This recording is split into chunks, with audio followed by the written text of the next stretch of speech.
taking place down below us. Let's settle back and enjoy, shall we? It is full live commentary here on Sportsound on BBC Radio Scotland. It's in Johnstone against Celtic with Pat Bonner, Stephen Thompson and Liam McLeod. Yeah, sunny day in the fair city. It is bitterly cold though, as the two sets of players swap sides on the pitch just ahead of kick-off here. The third meeting this season. Celtic have won the other two, including that dramatic late show here in October. A Mitchell goal cancelled out, a Considine own goal on 93, but Giakoumakis won it on 95. Don't think we'll be seeing Georgios Giakoumakis in a Celtic shirt again as he nears the exit door. So they won't have him to provide the heroics today, but they have plenty other candidates in that regard. And this is a fixture Celtic enjoy. They've won each of the last 8 meetings. They're unbeaten in 25 against the Saints since they came from a Griffiths goal behind to win 2-1, thanks to goals by McLean, the current assistant manager here, in Cummins. That was in May 2016. It would prove to be the last time Celtic would lose a league game until December 2017. They were 69 unbeaten domestically by the time Hearts beat them at Tynecastle. As Saints get the game underway, shooting from left to right towards the Willie Ormond stand in the blue shirts, white shorts, white socks. Celtic in the green and white hoops, as you would expect here. As St Johnstone win the ball, McLennan is brought crashing to the ground there by Johnstone after it was lost by Jota, and St Johnstone have a free kick left-hand side, just about level with the edge of the centre circle, and they do, as anyone does when they take on this Celtic team, require a good start. They certainly do, and that actually was probably a professional foul, because McLennan was away and he was driving at the centre half, and he was brought down, and I think the free kick's in a position where it's difficult to make anything of it. Free kick taken by Carey, former Celt.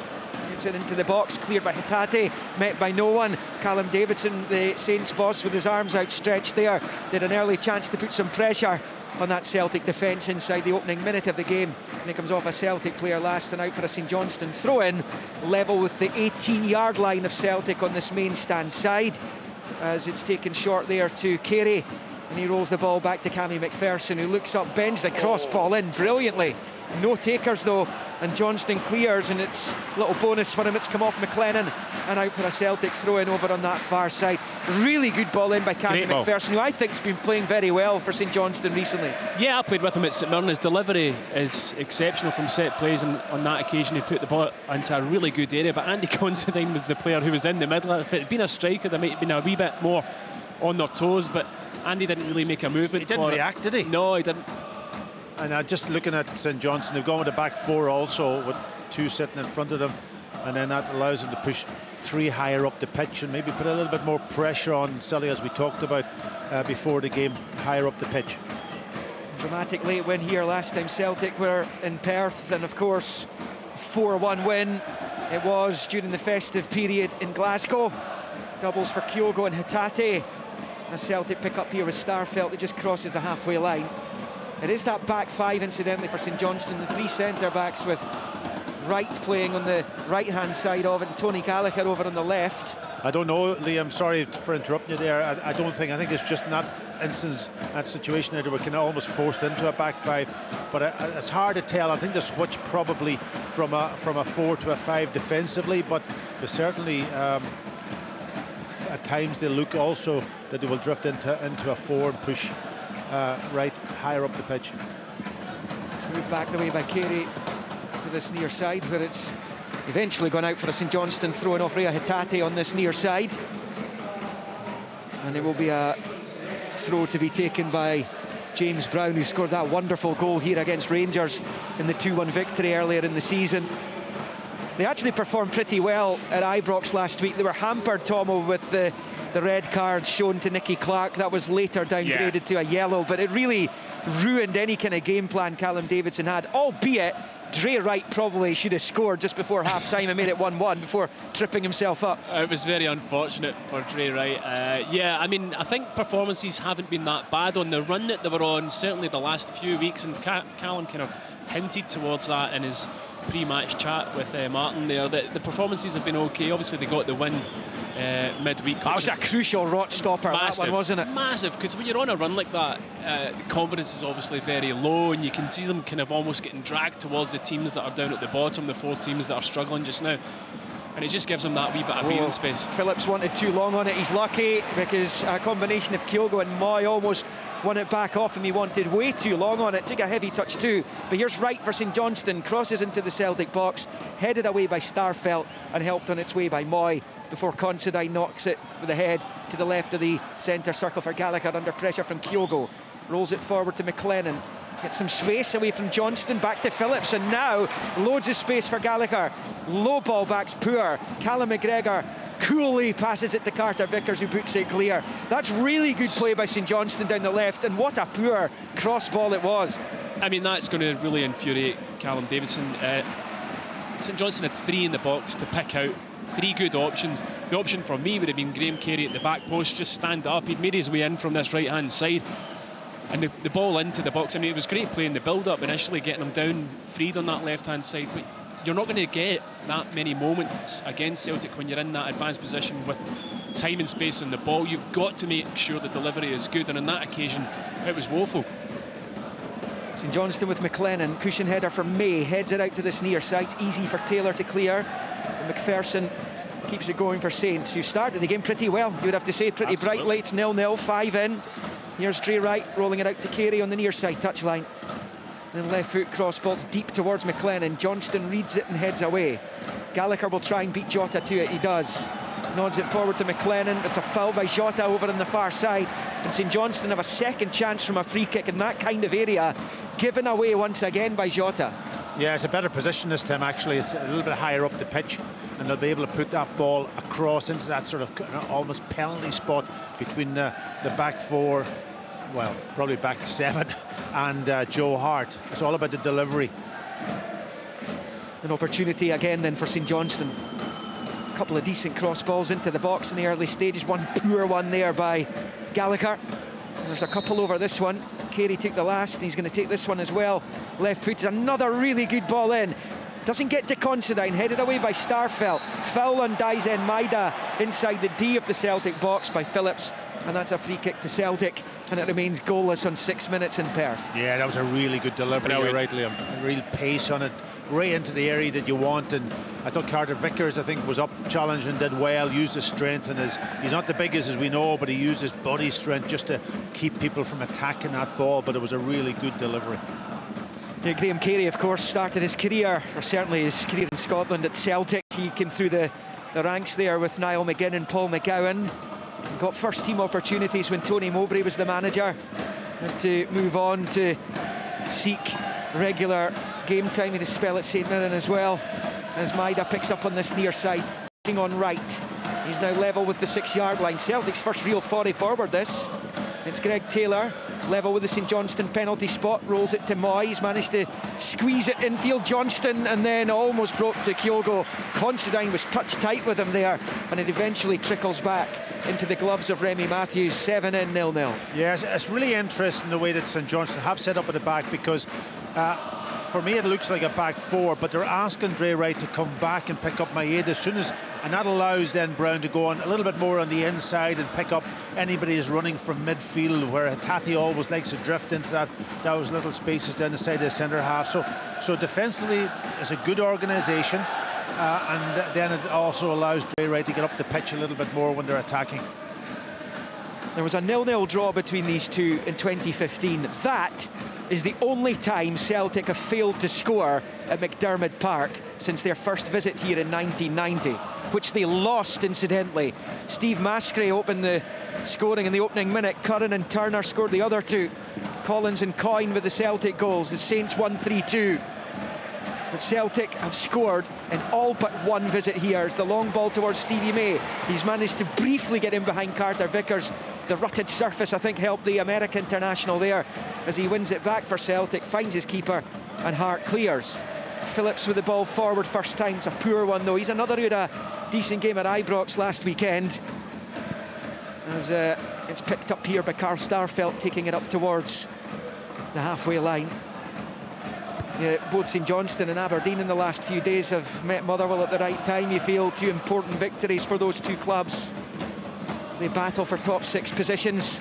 Tatati, lovely disguised ball. Taylor inside the box. That's come off the hand of McPherson there. That's going to be interesting. It's James Brown who's tripped by Kyogo. It's gone behind for a corner. Well, David Dickinson's the referee, and there was certainly no question of him looking at a McPherson handball there, and it looked as though it was a free kick given away by Kyogo, but he's given Celtic a corner. 9-0. I can't believe he's given the corner. It looked like a definite free kick by Kyogo on Brown, so that's the first point of talk. I didn't see the handball there. Moy takes the corner. It's flicked across there by Johnstone, and then away behind for another corner. Really important, and I think it was put behind by Mitchell. I mean, it was awfully close to him, wasn't it? And it ricocheted kind of off his body, maybe onto his hand, I don't know, but another corner for Celtic. Aaron Moy takes again to the near post. May flicks it away to the edge of the penalty area. Carey's header goes straight to Jota, who plays it off May and out for a Celtic throw-in on this near side. They're obviously not revisiting the McPherson handball. He was falling to the ground when it bounced off him, I think, as the referee brings the throw-in back for Celtic. And of course, Celtic like to play things very quickly. I think there's a check. Is there a check? No, I don't know what he pulled that one back. No, he's pulled it back. Taylor, for some reason, he didn't like the quickness with which it was taken, and of course Celtic like to get things going. That is their style. That's their style. There's a wee bit, but no, they didn't check that McPherson. I didn't see it either, to be perfectly honest, and I didn't see a big reaction from the Celtic players. So maybe sometimes that doesn't matter though nowadays, as Jota picks up on the near side, taking on Wright, running into Wright, who was very strong there. It's good defensive work by Dre Wright in his second spell at the club, and he's eventually got a free kick out of the Celtic as well down on this near side. I think 10.5 in 0-0. Yeah, I think Callum Davis will be very happy absolutely with the way they've started. They've been allowed, and the way that he structured the team, they have those 3 players higher up the pitch. Carey's pushed, can almost to an inside right position. You've got Conor McClellan over the other side and May through the middle, so it's almost stopping Celtic a little bit from building up the game, and I think they're in good control at the moment, St Johnstone, and what they want to do. They've lost their last 4 at McDiarmid as Matthews puts the free kick straight into touch. Yeah, apart from that. That was like Dre Wright shot at Ibrox, that one. Yeah, Celtic throw in then. Yeah, they've lost the last 4 here. It happened twice last season. They haven't lost 5 in a row at home since the final 5 games here in 01-02 under Billy Stark. That's how long ago it's been since they've been on that kind of run at McDiarmid. If they lose this one, that is. And a long way to go here. Just 11.5 in, nothing each. And it's a throw into Sainties on this near side to be taken by Brown. Level with the edge of the centre circle in the Celtic half. Main stand side. Bowls it forward, flicked on by Carey. Celtic head clear. Right back out to Carey on the near side. Can't keep it in play, and it's out for a throw into the champions on this near side. And that was kicked away by Graham Carey. Knew exactly what he was doing there, because Greg Taylor's trying to take the quick throw in. Yeah. And it just allows the Saints players a little bit of time to reset themselves. It's exactly what Callum will have been telling them to do in the change room before the game. So what that's what I said before the game. Stop it at all costs. Yeah. Promise you start getting booked for things like that. Yeah. As Kyogo spreads the play out to Maida. What a ball that is by Kyogo to find his countryman. Maida stepping in field towards the box, finds Aaron Moy. Moy looking to slip it through to Kyogo, right hand side. Kyogo's in across the face, a goal, and into the net it goes. I don't know who got the final touch, but Kyogo Furuhashi pulled it across, and 12 minutes in, Celtic do what they do, despite the fact St Johnstone have made a bright start to the game. It is the champions who lead in the Fair City. St Johnstone 0, Celtic 1. That was a brilliant ball, brilliant pass from inside left, sort of in his own half, all the way out to that right hand side to Maeda, and then when he picked it up, good control and drove inside, linked up, of course, with Aaron Moy, who just slipped the ball through, and then the ball across the 6-yard box with everybody racing in there. I don't know. I think it's Considine. It's come off last. I don't think it was a Celtic player who got the final touch, but the pass from Aaron Moy into Kyogo is absolutely exceptional. The vision to just slide that into his path. I thought Kyogo was going to shoot. He opted to square it, and I think it's Considine. He scored the own goal opener for Celtic last time they were here, and is the unfortunate touch, and they've checked it. They're happy with the goal. Celtic lead, as they have done in 22 of their 24 matches coming into this one today. Yeah, well, listen, you know, there was incisive passing from Celtic, from their own half, and then the link-up play at the edge of the box, combination of passes and that. But it just shows you that they've got that quality. And from St Johnstone's perspective, they'll be so disappointed because they've started off this game so well. Packy, they've started the game brilliantly, and Callum will be just so disappointed. But it just reiterates the quality that Celtic have. At any given point, they can just cut you open, and on that occasion it was just fabulous football. And once again we recycle this one. The last time Celtic scored first and lost a domestic game was when Kilmarnock beat them 2-1 in September 2018. You're on fire today with the stats, Liam, I'll tell you that. Well, we've been using that one for a while, to be fair. Have we? Betis were the last team to beat them from behind. That was last season in the Europa League groups, as Carter Vickers steps into the St Johnstone half and knocks it out to Johnstone. It's all about the St Johnstone reaction to this now. Yeah, and it's different. It gives obviously Celtic a lot of confidence too, and they'll just knock that ball around and keep possession and that. So it's a kind of almost a different, and then you can almost, this is when you get pushed back into your own half, and that's what's happening at St Johnstone a little bit, and it allows Celtic just to control the game now a little bit more.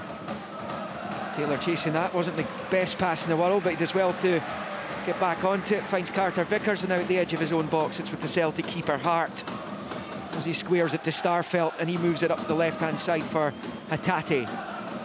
Along the deck to Moy in the St Johnstone half. Another brilliant ball, the outside of the boot. He's found Maida, early cross ball, and it almost dropped to Kyogo, and then Jota as it bounces off the 6-yard line and out for a throw-in on the reverse side. Aaron Moy once again. Maida's cross is just as good, but it stays Saints 0, Celtic 1. Aaron Moy is just, he's getting better and better with every game for Celtic, he really is. But Maeda's pace down this left hand side, he's deceptively quick, and the ball in is fabulous. Jota's probably just arrived half a second too late, or else he'd have had a tap in. Yeah, so the pace, I don't know what's happened at Maeda since he went to the World Cup. I don't know whether his conditioning has gone up a level, but his pace is unbelievable at the moment, and the strength, and he's knocking balls past people and giving them a yard and taking them on and winning the race. I'll be astonished if on a minute-by-minute basis whether anyone runs more than Kyogo and Maida in the Scottish Premiership, as Carey shoots from 30 yards out. It's easily blocked, and now it's picked up by McGregor, who finds Hatate, who shifts it forward onto the halfway line into the circle. It's with Moy, and again it's rolled out to this left-hand side for Maida. Celtic in the groove, big time here. 16 in, the reverse from Maida, finds Taylor, first time left foot cross ball in, headed away. It's only half clear by Gallagher. Carey picks up in the edge of his box, rolls it back to right, who clears. Really important times for Saints this. Celtic get another one. It could be an extremely long afternoon for the home team. Well, since they scored the goal, Packy, their confidence levels and their quality on the ball has just gone up tenfold. Yeah, and of course St Johnstone are pushed back into that back five now, and rather than putting pressure higher up the pitch, they're almost giving up that sort of territory and sitting back. You can see it, even they're not taking a chance to go forward where they were in the first sort of almost 10 minutes of the game. Starfelt, square ball for Taylor to Carter Vickers right at the centre circle. 17 in, Celtic leading 1-0. That's moved out to Jota on that right hand side. He's got Moy ahead of him, and he elects to go back up the line to Johnstone, who feeds it back into his own half for Carter Vickers. Then to Starfelt, midway inside his own half, under pressure from Carey, forward to McGregor, and he rolls it out to Taylor on this near side. Taylor for Hatate, tried to dummy it for Maida, bounces off right, goes back to Taylor. His long left foot ball down this near side will be easy enough to deal with for Brown. It's long clearance, cushion header from McGregor forward. It's up there by Mitchell, who heads clear. Maida wins it back again for Celtic. His pass isn't good though, he's given it straight to McPherson, who takes a poor touch, no doubt surprised that it fell at his feet, and Starfelt mops up and knocks it back to his goalkeeper, who plays it short to McGregor, as we tick on to 18 minutes here in McDiarmid, with Celtic leading by that own goal to 0. Yeah, and that's another slight problem for St Johnstone now too, is that because Callum McGregor has got lots of space to operate in midfield, and do you push Callum McPherson onto him, McPherson onto him, or what, because he'll find the space and dictate the tempo of the game. Here's Moy, out to Maida on this near side, infield to Moy, and then back to McGregor first time. McGregor taking his time over at the metronome of the Celtic side. Finds Johnstone out to Jota, who's up against Gallagher over there on that Celtic right-hand side in front of the long east stand on the opposite side of the stadium from where we are, as Taylor looks up, delicate chip ball looking for Maida. He's got too much on it. It goes behind for a St Johnstone goal kick, and it will stay at 1-0 to Celtic. Only Red Star Belgrade are on a longer unbeaten run across Europe's top leagues right now than Celtic. They kept that going yesterday. 20 they're unbeaten. Celtic, and that's league games. Celtic, if they get out of Perth with a point or 3, they will be, I tell you, up to 18. He's done his homework, as Liam, today. Brilliant. It wasn't out anyway last night. We don't just, well, no, I wasn't, because it was an early start today. We don't just, I'm not just sitting around all week waiting for this to kick off, you know. As Aaron Moy collects on that right-hand side. Down the line for Johnstone, and then to Moy, and then back into his own half for Carter Vickers. Squares it right to left of the centre circle for Starfelt. Loads of options ahead, and it's almost exclusive Celtic possession now. And St Johnstone were good for the opening 10 minutes. Yeah, and it was interesting because the 3 that they pushed on high up the pitch stopped Celtic a little bit from building, but now the back 4, 5, you could say, are pushed, dropped off that 10 yards, and it's just lengthened the game, and Celtic now are controlling it from the 2 centre halves into Callum in the middle of the pitch, and they're just able then to get the movement right, and they're just in total control now. Long ball by Remy Matthews, headed clear by Starfelt. Breaks the way of Mitchell. It's a heavy touch. Kyogo put the pressure on. Kyogo's done enough to force the mistake, but the flag goes up on the far side, and that will be a free kick to St Johnstone. And this time it's Alex Mitchell who is breathing a sigh of relief, on loan from Millwall, the big centre back, still a youngster, 21 years of age. Yeah, I mean, but it just shows you again the work rate of, and you highlighted it, of Kyogo. You know, he thinks he's got time to take his touch, but Kyogo's onto him in an absolute flash. He had to come from an offside position, though. Mitchell goes long, and it's headed away by Starfelt on the 18-yard line. Hatate heads it into the midfield. Moyes passes loose for a change, gives it straight to Considine. Phillips can't control. Moy has it back. It's a long one for Jota. Over on that right-hand side. Whether he's on or off, I don't know. He looked off initially. Jota, they've got to let the attack come to a conclusion, and Kyogo's going to get onto it and lash it home. I think this might be called for offside, you know. Well, we'll find out. We'll find out. Kyogo's taken it magnificently well. He's got his back to goal. He swivels and lashed it into the roof of the net to make it 2-0 on 21 and a half. No, but it will be checked. You can't take anything away from the finisher. A brilliant finish. Inside the box, quick and sharp to turn and get that shot I think away. He's on. I think he's on. I'm just nicking Sky's monitor here to my right-hand side, Liam, but it certainly looked on that freeze. We'll find out in a second or two once it can. Well, if it's on, then it's. But the finish from Kyogo, brilliant. I mean, he's so dangerous when he gets into those positions. And yes, the swivel's good, but the finish is emphatic. Good work from Jota down the right-hand side as well to set it up. Because again, it's that diagonal pass, isn't it? Over the top, down the right-hand side, and it was again, you know. And that's maybe a little bit of a risk also when you kind of go into a back 4 and you push people higher up the pitch. As on the opposite side, they've exploited those early diagonal balls. We're hearing it's onside. Yeah, so they're still going through the motions, but there was one of the St Johnstone defenders, I think it's Mitchell's, played him onside, and it is St Johnstone 0, Celtic 2, Kyogo Furuhashi 22 for the season, and it's a campaign that just keeps getting better and better for the Celtic striker. And now St Johnstone have to climb Everest. Yeah, I don't see a way back for St Johnstone now, to be perfectly honest, but having started the game well and the game plan working since that first goal, they really have dropped deep and allowed Celtic time and possession on the ball, and if you do that, they're going to cut you open, and that was just another piece of real quality from them yet again. Kyogo, I mean, he's just phenomenal in the box, razor sharp. Yeah, it's a great goal. And the Celtic fans enjoyed watching him turning, shooting and scoring.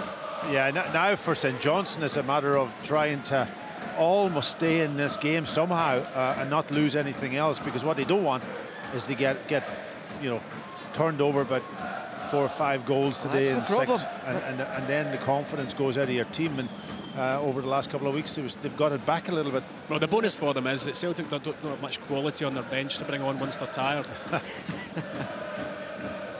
Let's catch the sarcasm there. Celtic squad is so strong, nobody can really lay a glove on them just now. Rangers obviously were denied late on after a good performance from them at Ibrox in the derby a month ago. But as for the rest, I mean, the gap is as big as it's ever been between Celtic and the 10 clubs who can only dream. Wright picks up at the edge of the box. He shoots! What a goal! Dre Wright drags St Johnstone back into it just a couple of minutes after going 2 goals down.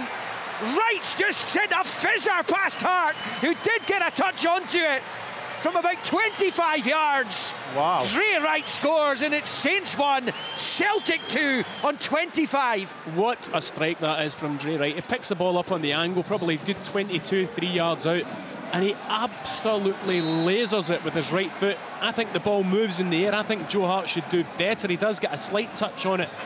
It's a fantastic, don't take anything away from the strike from Dre Wright, but I think the ball dips in the air and kind of catches Joe Hart out a bit. But there you go, what do we know? St Johnstone back in the game. It's incredible, this game. It almost surprises you at times, and it was a brilliant strike. He kind of almost had across the ball a little bit with his laces, and that may have caused a little bit of movement in the ball, but I'm not going to say it was the goalkeeper's fault in any way whatsoever, because I think it was a really... Well, I don't think so, because I think I've been in that situation again, and shots of that quality can beat you, you know. Yeah, it maybe took a wee nick as well, which kind of changed the kind of pace or dip on the ball. I don't know. We need to see a replay for that. And we know that Joe Hart is a shot stopper, and a really good shot stopper at that, but I think the quality on the shot was really good. But it came out of almost a throw-in in this right-hand side, and it came out of really nothing. Dre Wright getting himself into a really good position and a bit of space. Would you not expect Joe Hart to save that from the distance it was hit at? Probably, but he hit it so quickly also.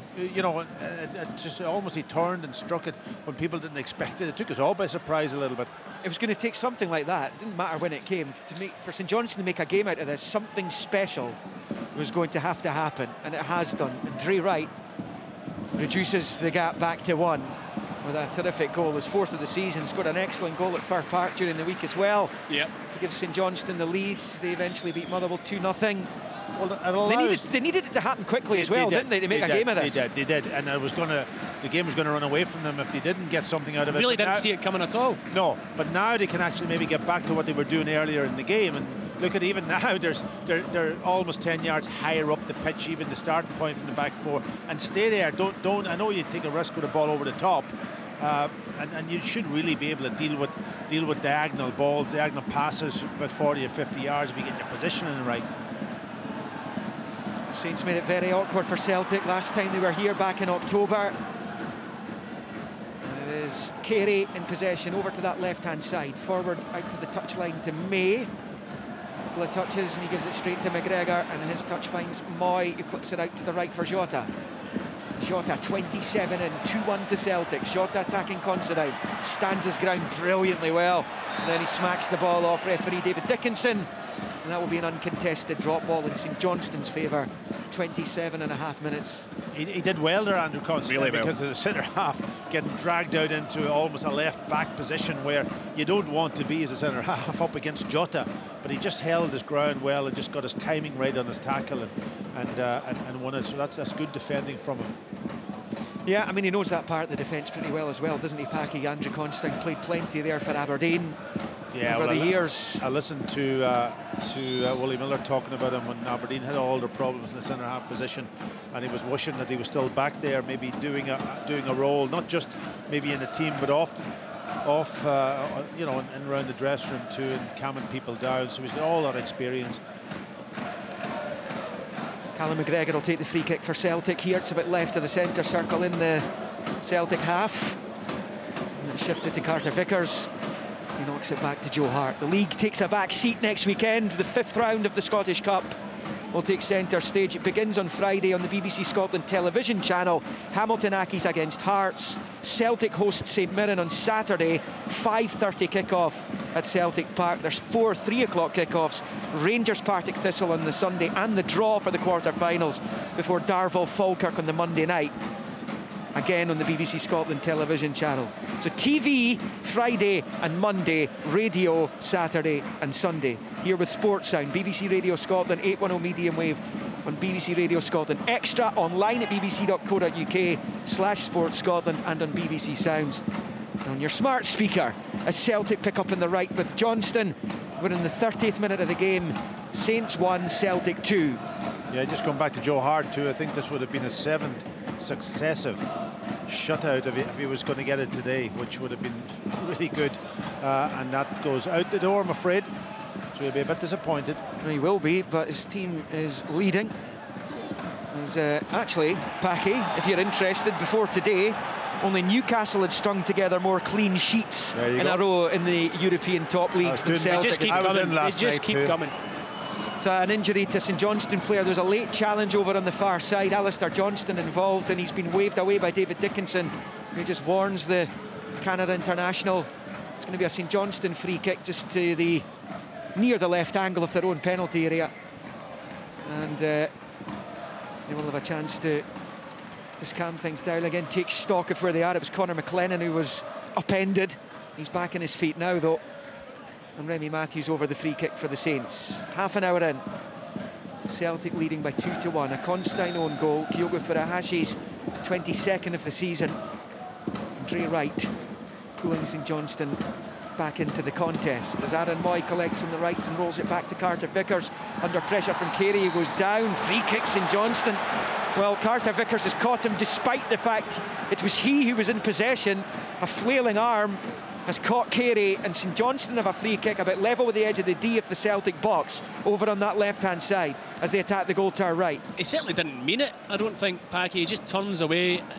For me, there's nothing in that. He really just uses his arm to keep Carey away. Maybe his hand catches Carey in the neck, but to give the benefit of the doubt to the referee, he's very close to the incident, so he's probably seen that he did raise his arm to protect himself, but that's what you can almost do, isn't it? You know, you're protecting the ball. It doesn't have to be deliberate. Ask Ross McCrory that. They had his red card appeal thrown out the other day for the raised arm against Charles Dunn in that game at Pittodrie last Wednesday evening.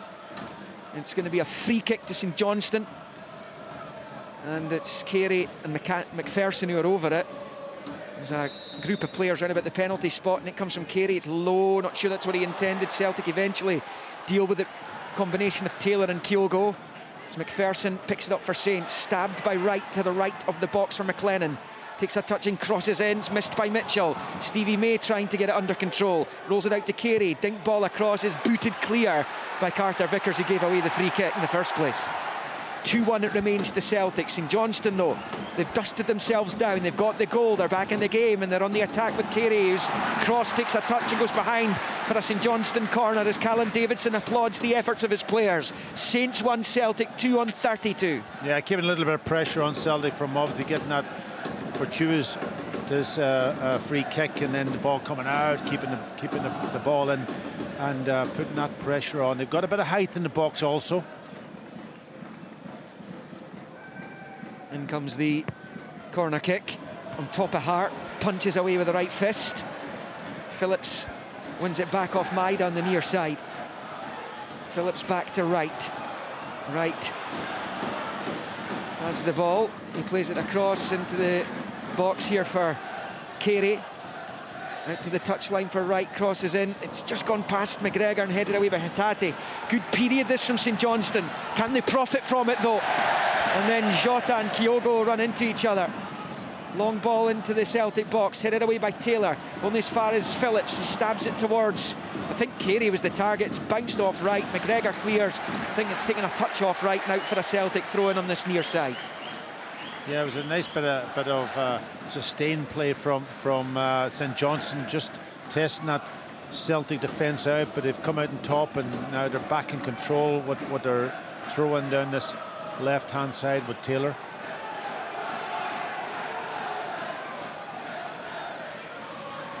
Greg Taylor waiting to take the throw-in, stolen a few yards. Johnstone supporters and their manager not happy with that. It's crossball Jota, and then headed back to his goalkeeper by Gallagher. Kyogo's eyes lit up a little bit there. It breaks back to Remy Matthews, who finds Mitchell, and then Brown is upended by Jota, and that's a free kick to St Johnstone on the near side. 34th minute, Saints 1, Celtic 2. Yeah, I see Mitchell, I think it was shouting at his goalkeeper, just play it along, because every single time... under a wee bit of pressure, yeah. Yeah, but every single time the ball's, you know, Kyogo's got pressure. He's got that lightning quick pace, and he's got the willingness to go and pressure at all times. So and the pitch isn't helping, because you know, you're having to be so secure with your touch. Greg Taylor clears. He's been caught though. He was caught, and that'll be a free kick. I don't think there's any doubt about that one. He was caught by Carey. Yeah, it's very, very similar to the one over on the other side when I think it was McClellan that was caught by Johnson. You know, it's that kind of almost situation where you're trying to block the ball, and the player can almost even kicks against you, and it looks worse than it is. Yeah, I didn't think that one was a foul either, to be honest. Carter Vickers back to Starfelt, now out to Taylor. Heading towards the final 10 minutes. Long ball for Jota. He's under pressure though from right. He does well. Having a good game. Got the St Johnstone goal. And it's Brown who's caught, and that's going to be a St Johnstone free kick. And again, the Celtic fans aren't happy with the award. Jota's given a few away, actually. I think it's maybe 4 he's given away, and no sign of a card. I've noticed that myself, Liam. That's 4 or 5 kind of just silly fouls, really. I don't often see Celtic give away as many free kicks. There's been loads in the game so far. Remy Matthews will take it. Saints certainly in a better position than they were when Kyogo made it 2-0. Making a fist of it again. A couple of good spells. Either side of the 2 Celtic goals, St Johnstone have played well in this match. Starfelt out to Taylor on this near side. Little dink ball forward for Hatate. And it bounces off St Johnstone defender. It was Brown, and out for a Celtic throw in midway inside their own half on this near side. I think they're better when they go and press Celtic, you know, higher up, because they almost disrupt Celtic's play a little bit more. If they drop away onto the edge of their own 18-yard box, they end up then just letting Celtic control, and then Celtic pass the ball really quickly and sharply, and then the movement off the ball becomes another problem for them. Carter Vickers just closing the door on McLennan. He slides in. It's gone straight to Gallagher.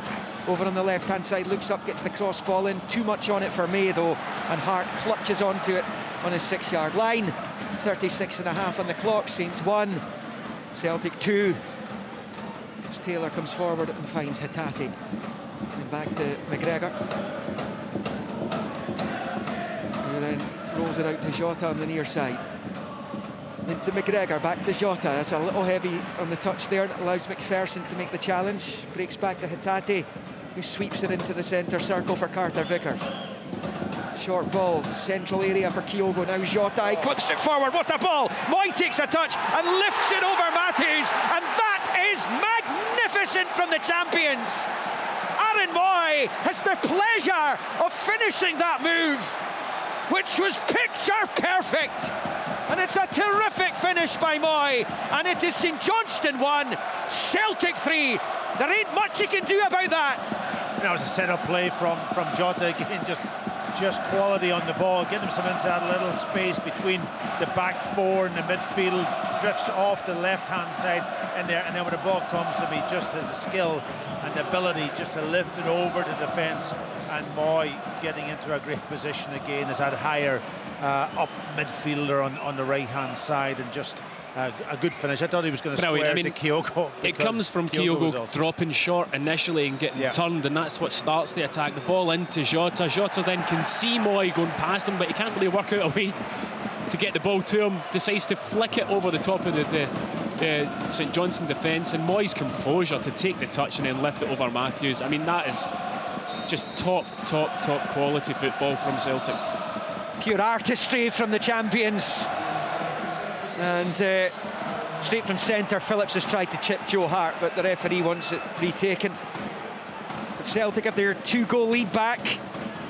And again, it's coming at a time where St Johnstone were trying to force the issue. They were seeing some of the ball, plenty of the ball actually in the final third, unable to find the equaliser, and now they find themselves a couple down again.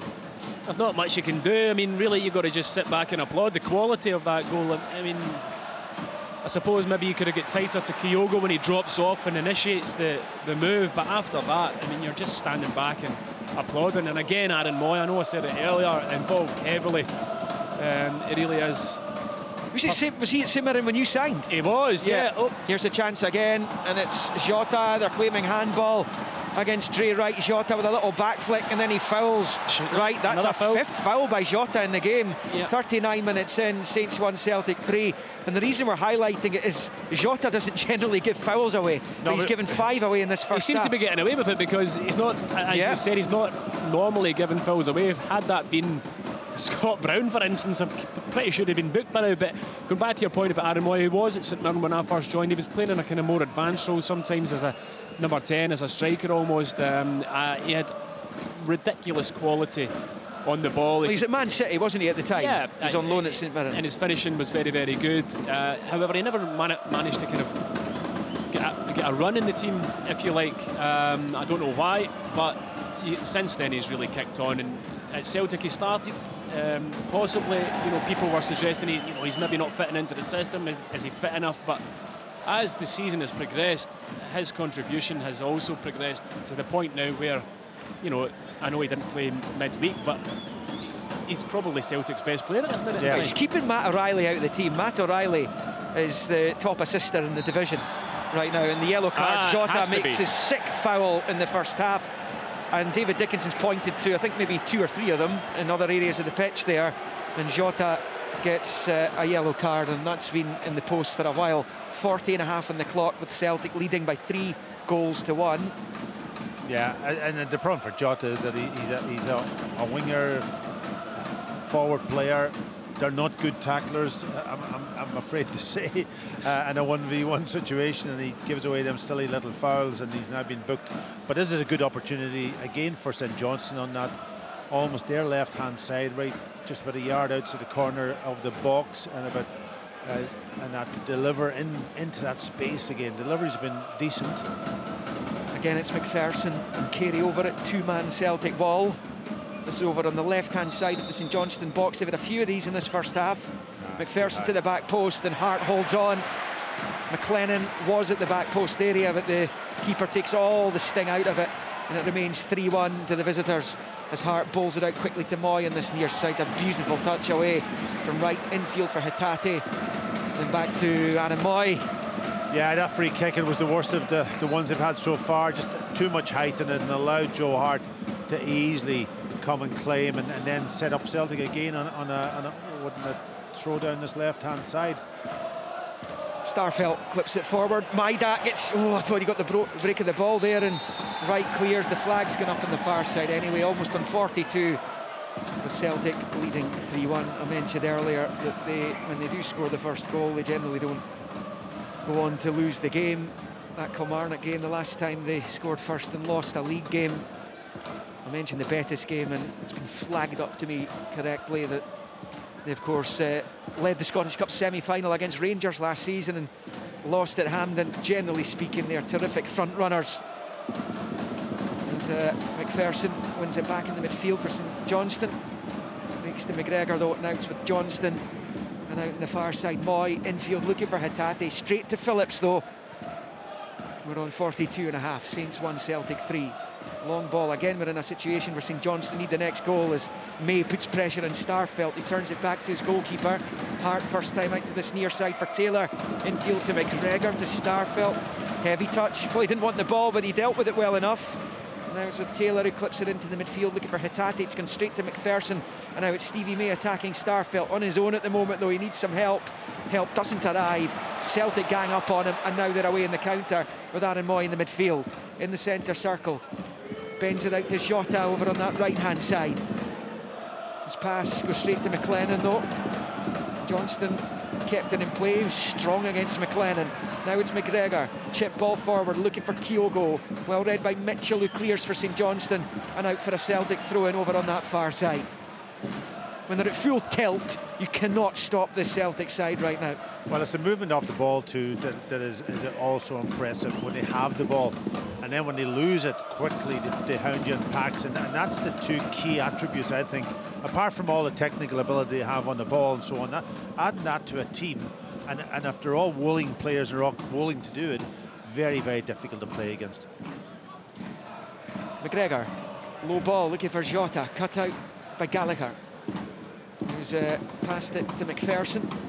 Out to the left for McLennan as we move into the final minute of the regulation 45 in the first half here. And the thing is, St Johnstone have played well today. Make no mistake about it, this has been a good St Johnstone performance, generally speaking. Generally speaking, yeah. They've just yet they find themselves 3-1 down. Yeah, just been caught out with a bit of quality in that final third from Celtic, but they started off really well. After I think the second goal, I felt that they were almost gone back to maybe what we've seen in the past, dropping off, but they got themselves back into the game, and then they almost stepped it up again and pushed on and put Celtic under a bit of pressure. But the quality of the goals that Celtic scored then just knocks you back again, Knocks the stuffing out of you. I have to say, St Johnstone's run recently, 1 win in 8, and that was on Wednesday in Motherwell, has been a tough one. This is the last time they got to face either of the Glasgow Giants before the split. And we'll hope there are more, because that will mean they're in the top half of the table. They have been half the time since promotion in 2009 under Derek McInnes.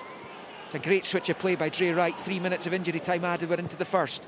McLennan's cross comes in, cleared by Starfelt. A bit sliced though, up into the air around about the 18-yard line. Moy takes command, nods it to Hatate, whose clearance comes off Considine. It breaks back to Hatate, he turns it out to this left-hand side for Taylor, to McGregor, back to Starfelt, the edge of his own box, and he finds Johnston in that inverted fullback position. Oh, back heel from Hatate. Things not really coming off for Ray Hatate today, as Wright plays it forward for the home side, finds Carey, and out to Brown on the St Johnstone right, infield to Carey, up against Starfelt, and he drags Starfelt to the ground. Celtic have the ball anyway, so they'll play on regardless. As Carey goes down, he's wanting a free kick, he's not getting one. Loose ball by Taylor, he's looking for Jota. It's forward by Mitchell. Here's Stevie May up against Carter Vickers.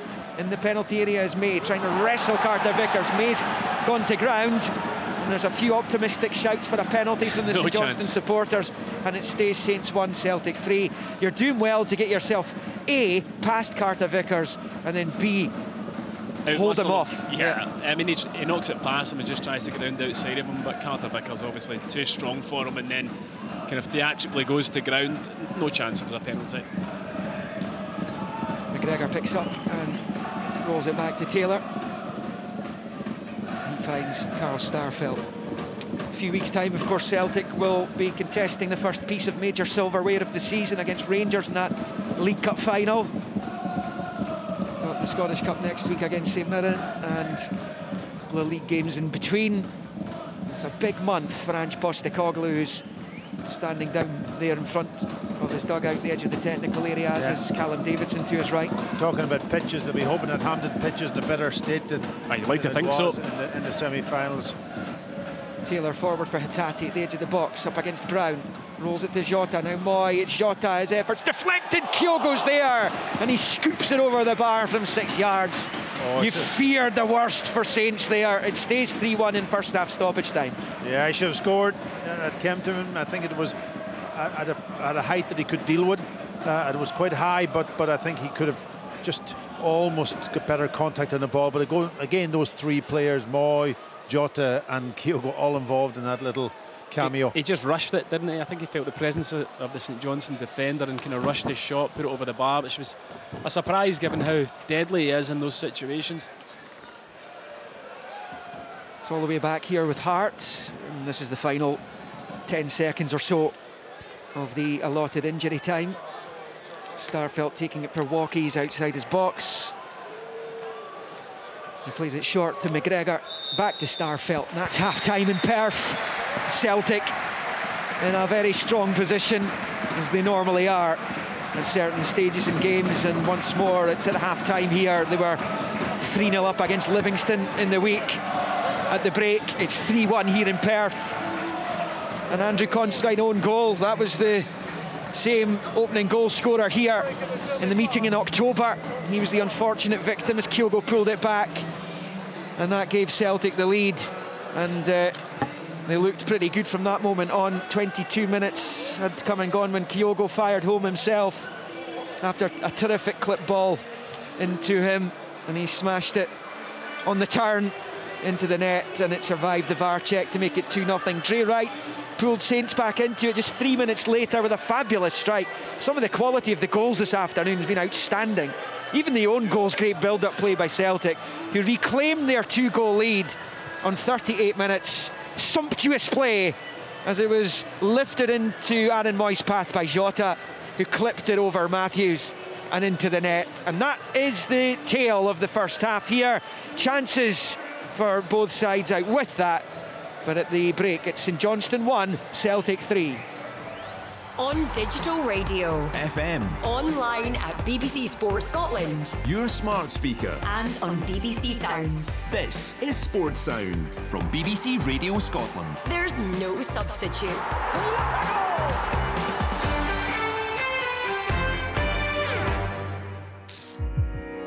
BBC Sounds. Did you know you can access a whole world of BBC content through most smart speakers? To get started, just say Open BBC Sounds. Then ask your speaker to play whatever you want. Play BBC Radio Scotland. Welcome to Good Morning Scotland with Laura Maxwell and Martin Geisler. Our top story this morning. You can rewind live radio. Pick up where you left off with your favourite podcast. Thanks very much for choosing the Scotland Outdoors podcast. And even ask what song is playing. Just say Open BBC Sounds to get started. So this is Sports Sound with me, Richard Gordon. Celtic very much in command here at McDiarmid Park. They've now scored 77 goals in 24 and a half league games, so keeping up the average of just over 3 goals a game. Some real quality. What is a terrible surface here in Perth. And that 3-1 advantage, despite the fact that St Johnstone have had a couple of decent spells in this game. It looks like it is going to be win number 23 out of 25 for Ange Postecoglou and his team. And they've actually, Pat Warner, played some excellent football given what they're having to play on, haven't they? Yeah, the pitch isn't good. It's cutting up as the game's gone on. We're only obviously at half time, and it'll cut up more. But yeah, it's a quality. It's the technical quality in that final third, and the movement, as I keep saying, off the ball. When somebody gets the ball, there's options. And I think it was summed up in that last goal with the way that Moy sort of almost ran from his midfield position beyond the back four, and then the ability of Jota to just lift the ball over the top for him to finish. You know, and when you have also Kyogo up front and he's darting about all over the place, it's really, really difficult for centre halves to almost deal with runners and deal with the likes of him when he's do you go with him, do you watch him, or do you pick up a runner and then he gets into little spaces also and that. So very, very good from Celtic from that perspective. But I thought St Johnstone, you know, they pushed on in that first 10-15 minutes, which I was wondering how they were going to set up, and it was an interesting one. They had almost a back four and pushing right up, and then he would drop back right when they had to defend, and let Brown going a little bit more on the inside alongside the centre halves to deal with the midfielder. And it's worked well enough down this right hand side. It hasn't worked down, I don't think, down the left hand side, and they've been caught out a few times for the goals, and that's unfortunate for them, because yeah, they had those little spells in the game. They did. And I think that Callum Davidson-Tomo will be very happy with a lot of what his team had done so far, won't he? He'll be happy with everything apart from the scoreline. And you know, when you look at the quality of the goals, as we talked about during the match, there's not a lot you can do, because the quality was just absolutely superb from Celtic. I think the response when they went down to 2-0, you know, we're sitting here saying in commentary, you know, it's a long way back now, but they get the goal quickly. A fabulous goal. I do think that Joe Hart should do better with the shot, but it's a great strike from Dre Wright. And in spells, they have put dangerous balls into Celtic's box, but Celtic have defended them particularly well. They've not really had anything I would call clear-cut in terms of opportunities, St Johnstone, but they're making a game of it. It is a as you rightly pointed out, a very, very poor playing surface.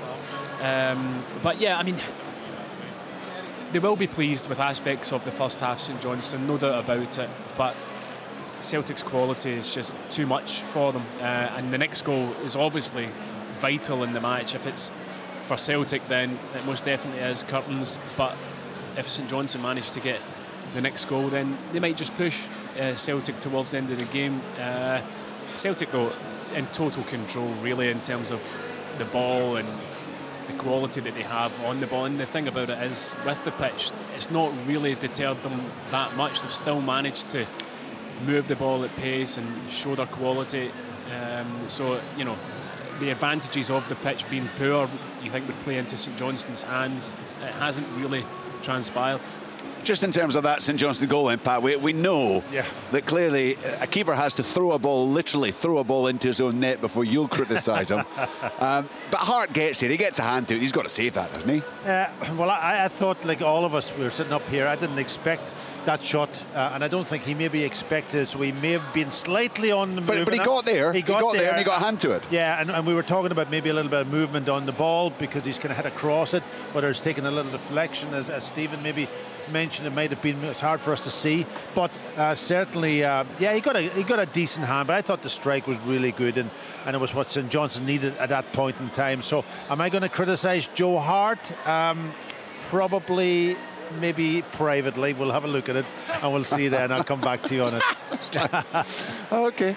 Well, they've gone another about 12 or 13 minutes. They would have set a new record for clean sheets so far this season. It's the second time in a row they've gone 4 games without conceding a goal. They have conceded this afternoon. It gave St Johnstone some hope at that point.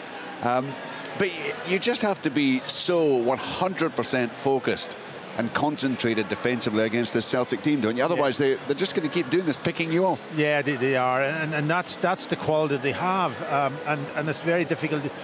You know, how do you set up against Celtic? You press them, and which they did. They had the 3 higher up the pitch, with Carey pushing in the inside right channel and McClelland in the left, and with Stevie May just to almost try to nick things and put pressure on the 2 centre halves. But then you're almost then having risk at the back a little bit, and we've seen from the first goal it was a diagonal pass from right side in their own half all the way across to Maeda.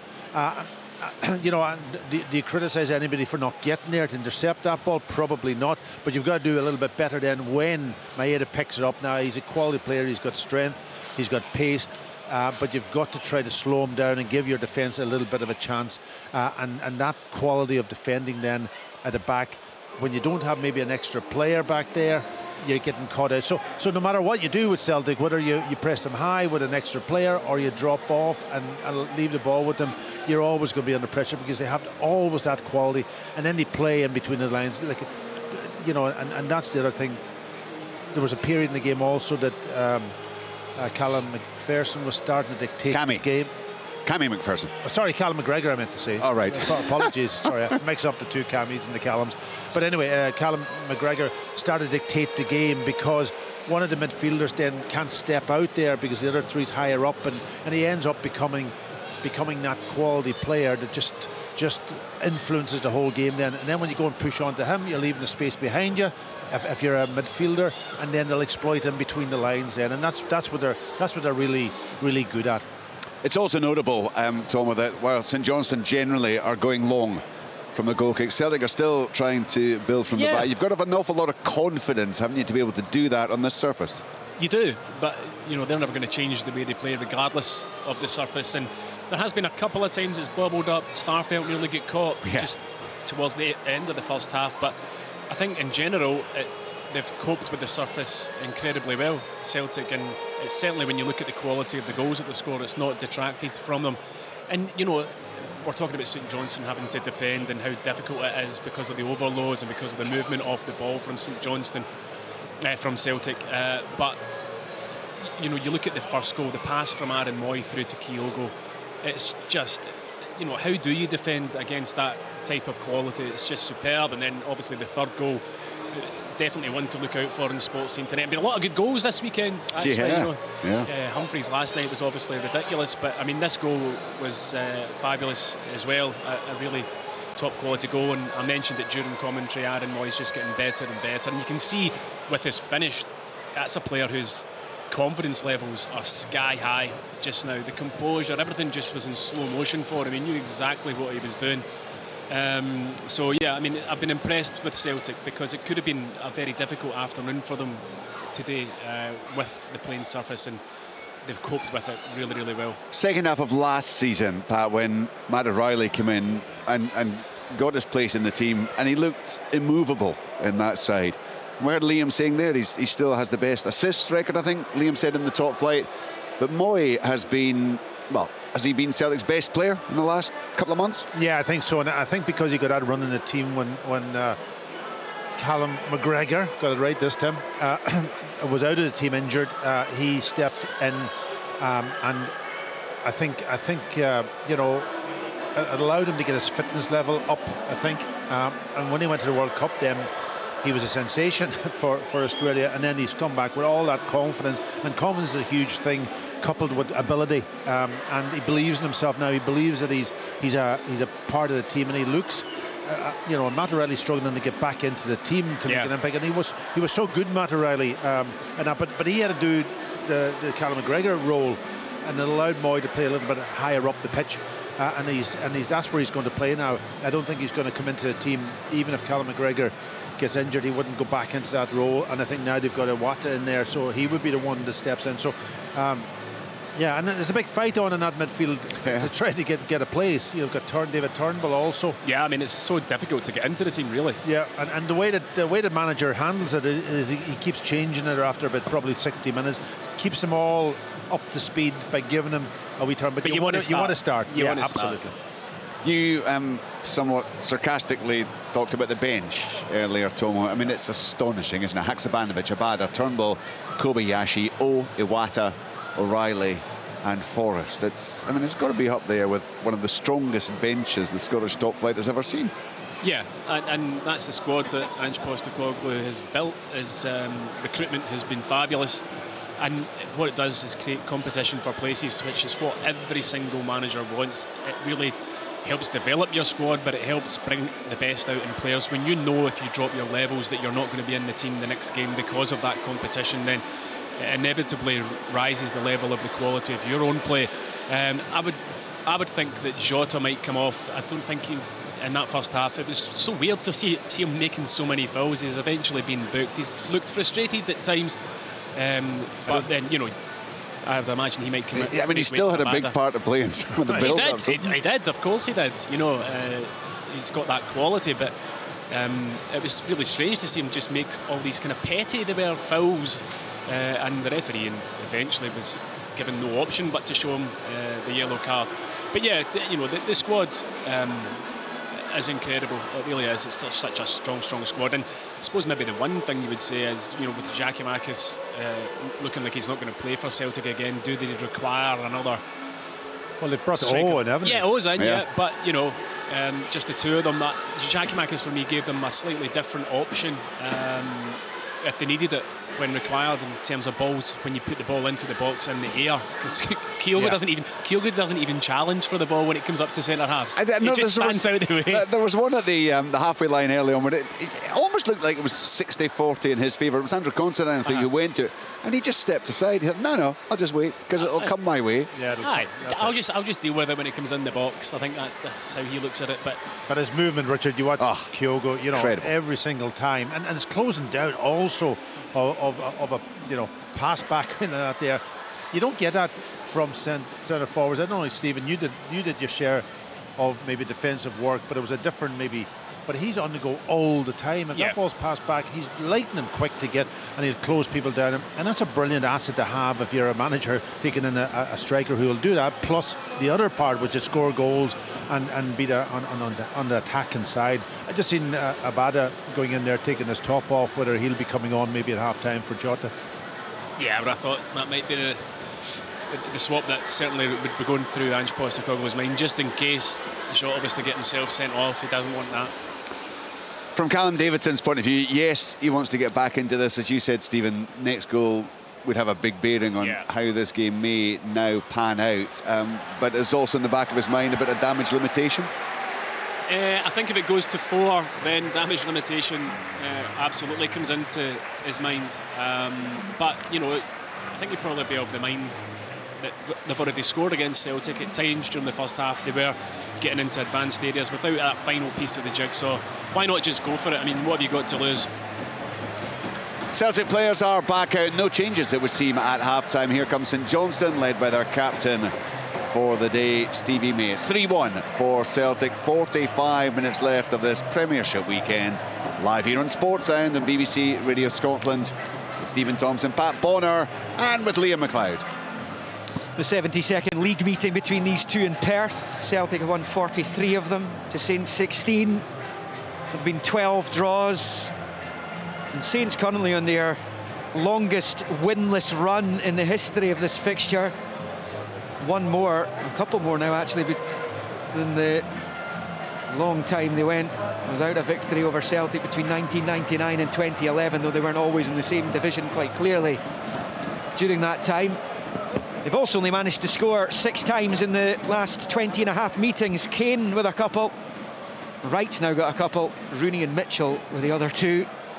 Mitchell's one came this season as Celtic get the second half underway, going left to right in the green and white hoops, shooting towards the Ormond stand. St Johnstone will shoot north in the second half in the blue shirts, white shorts, white socks. No changes for either team at the half-time interval. Since Matthews in goal for St Johnstone, Wright, Brown, Mitchell, Constantine, Gallagher across the back, McPherson, Phillips, Carey, McLennan and May.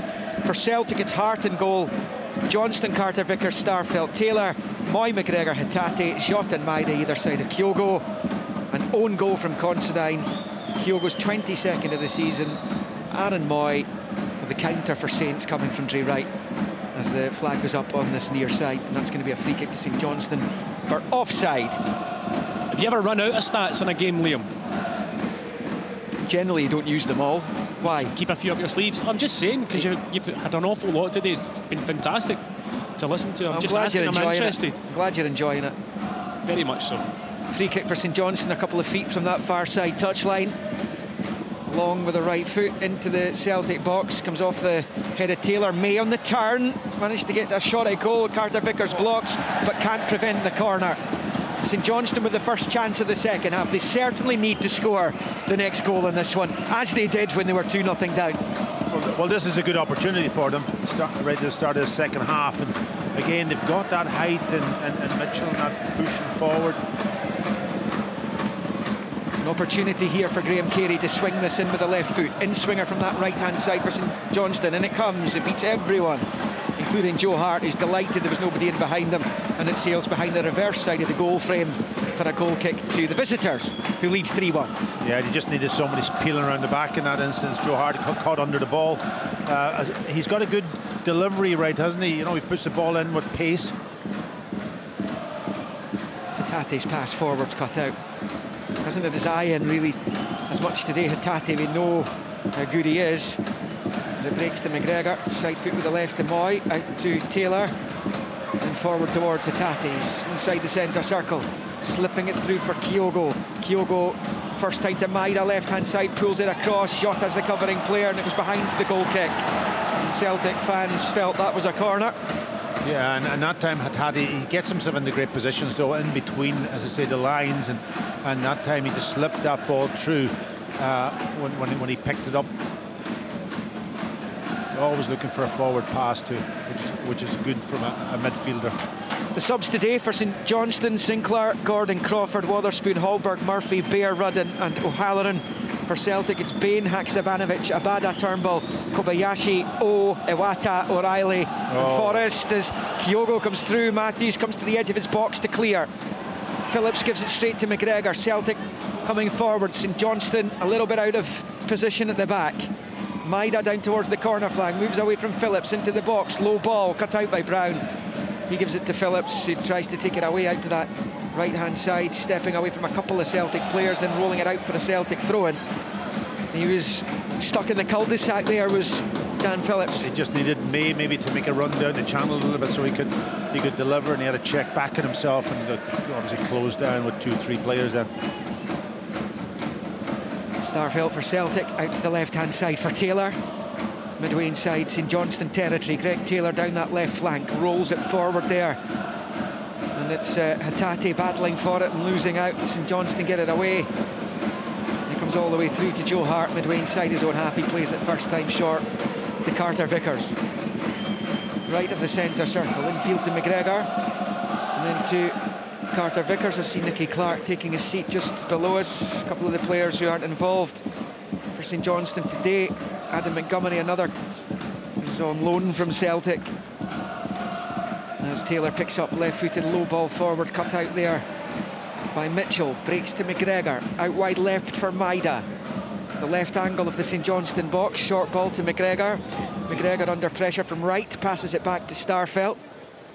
And the game has moved into another one of these periods where Celtic are hogging the ball and pinning their opponents back inside their own penalty area.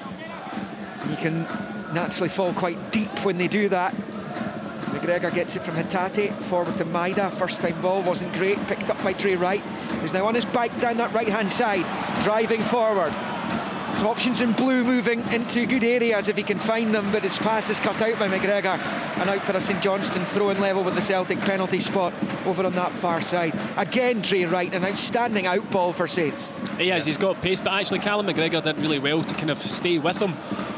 A good 40-50 yard run down that right hand side. He stays with him and gets the block in and puts it out for the throw-in. They're going to get another one. They took it short and it's bounced off Maida and out for another Saints throw-in. Still run about the same position, a bit level with the Celtic penalty spot over on that northeast corner of the stadium. And James Brown is over it. Scored into that goal against Rangers, and what a goal it was. His first senior goal it was. A way to break your duck. Remains his only senior goal. It's taken short to Carey, who'll pass it straight out of the pitch and out for a Celtic throw. And St Johnstone's hopes of capitalising on that are gone as Taylor takes the throw in back to Starfelt. Is well under pressure there from May to poke it to McGregor. Now it's back with Carter Vickers, who finds Johnston, and now onto the halfway line for Moy, chipping it forward looking for Jota. It's cut out though by Gallagher on this near side. It's Gallagher back to McPherson. A little pirouette away from Hatate, but Jota's there as well. Jota's down on the deck, and eventually, well, I thought he was going to get the free kick eventually. Jota there, it didn't come. It's going to be a St Johnstone throw-in only on this near side, about midway inside their own half, to be taken by Considine. It's been a fairly scrappy start to the second half. You know, the quality that we saw in the first half not really on show just yet. We're only 6 minutes in though, we live in hope. Yeah, I think obviously the pitch also has got a role to play in this, where it's very difficult to play off your first touch. When the ball comes to you, you've got to almost take a second touch, and then it sort of gets away from you.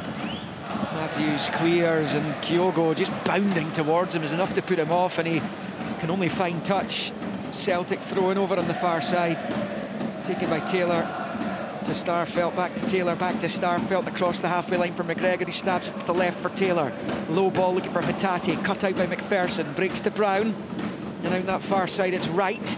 Back in field for James Brown, steps away from Greg Taylor, and back to Wright, who wins the throw-in off Hatate over on that far side. 52.5 on the clock. Saints 1, Celtic 3. Celtic look to maintain their 9-point lead at the top of the table. Of course, Rangers put it back to 6 yesterday. They were a touch fortuitous, and a deflected Barisic winner in the free kick, which broke Ross County hearts. 2-1 it was to Rangers, and they've got the gap back to 6. But Celtic looking good right now to move back to 9 as Joe Hart is facing his own goal, passes it to the left of the box for Starfelt. Now it's Taylor. Brilliant work by Greg Taylor. Now Moy back to Hatate, to Moy, to Hatate. Celtic looking to slice in Johnston up some more here. Down the right it's Johnston. Jota's the covering help for Johnston. He finds Jota, and then to Hatate, to Jota, side-footed to McGregor. Forward there to Taylor, to Jota. This would be some goal, by the way. And Jota hits it, and it clips the top of the crossbar, and it goes over for the goal kick, and it stays Saints 1, Celtic 3. What a move that was. Yeah, it came obviously from that high press from St Johnstone. You're right about Joe Hart. He was almost facing his own goal, but he got the ball out to Starfield, and he worked it and broke the press really well. And I thought St Johnstone got the players back, funneled back into position, but they weren't able to get in close enough to Jota when the ball eventually came to him. And what a strike, just off the top of the crossbar. Some of the one-touch passing. Easy. Settle. Some of the one-touch passing that led to the shot was absolutely fabulous, especially on these conditions on this pitch. Brilliant play from Celtic. The first bit of real quality. That is a good have. Yeah. Two St Johnstone players, I think, clashed there, Liam, just I think they ran into each other. Yeah, it's McPherson and Carey. They're just getting themselves back to their feet just now. And it will be Callum Davidson will hope he's not got an injury change to make here. I think they're all right. Yeah, looks like they are. It will be an uncontested drop ball in Celtic's favour over on the far side. It's played short here to Taylor, who finds McGregor. Highlights of this game tonight on Sports Scene, 7:15 on the BBC Scotland channel, repeated later and on BBC One Scotland, and obviously a look back at yesterday's 5 matches and a dramatic day in the Premiership. More pressure building on Stevie Hamill at Motherwell. That's Stephen Humphrey's goal from inside his own half for Hearts against Dundee United. Rangers squeaking home against Ross County. As McGregor picks up for Celtic, it's a long ball headed away by Gallagher, a Liverpool youngster. Was it Falkirk as well, actually? It's Phillips. Lovely, brilliant play by Phillips. There were 2 Celtic players around him. Bit of trickery gets him out of that situation, and now Stevie May has it. He's rolled out to the right for Carey. Wright is offering himself again, a little chip ball towards Dre Wright. He's right hand side of the 6-yard area, puts it across the face of goal. No takers in blue and white.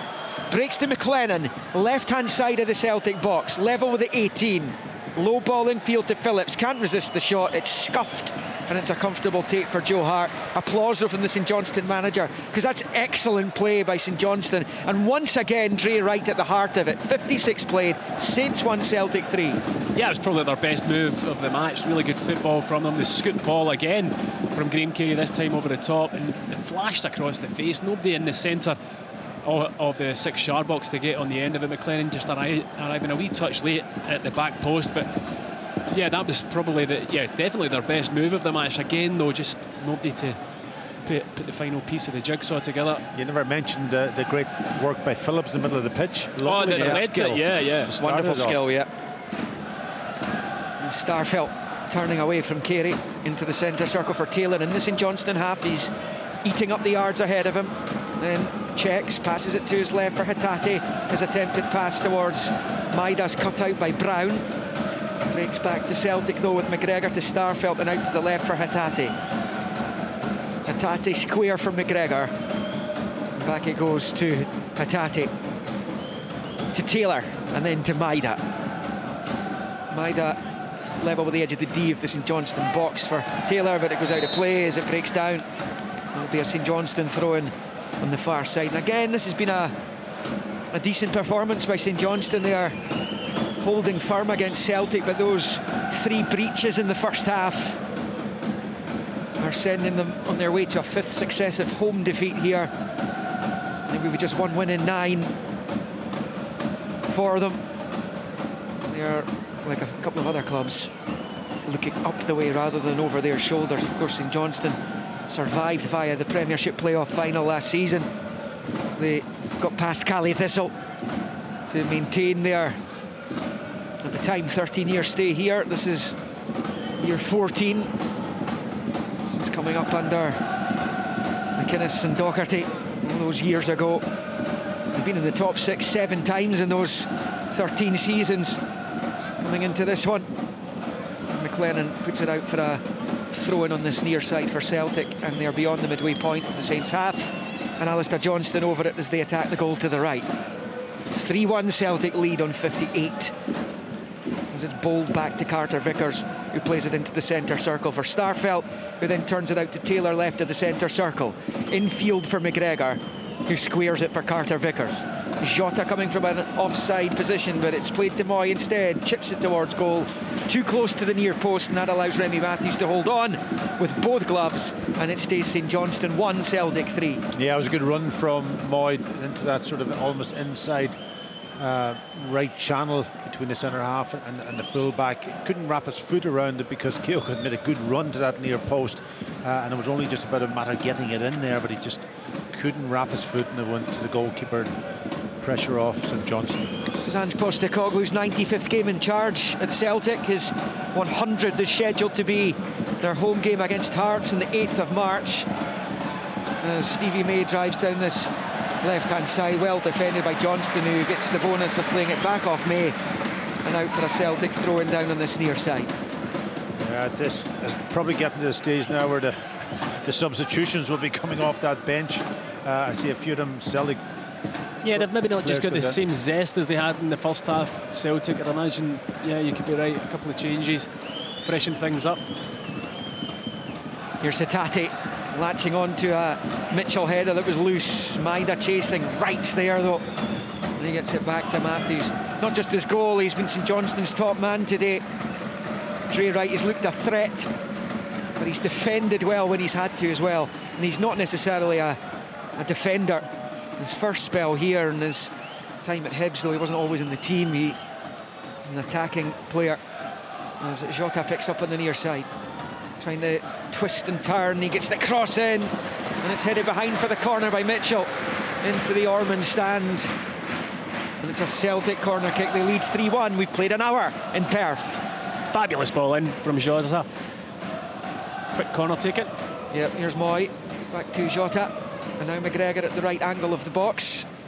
Passes it to Moy. Celtic patient here from the short corner. Just happy so often to take these short corners and keep the defensive team guessing as to what they're going to come up with next.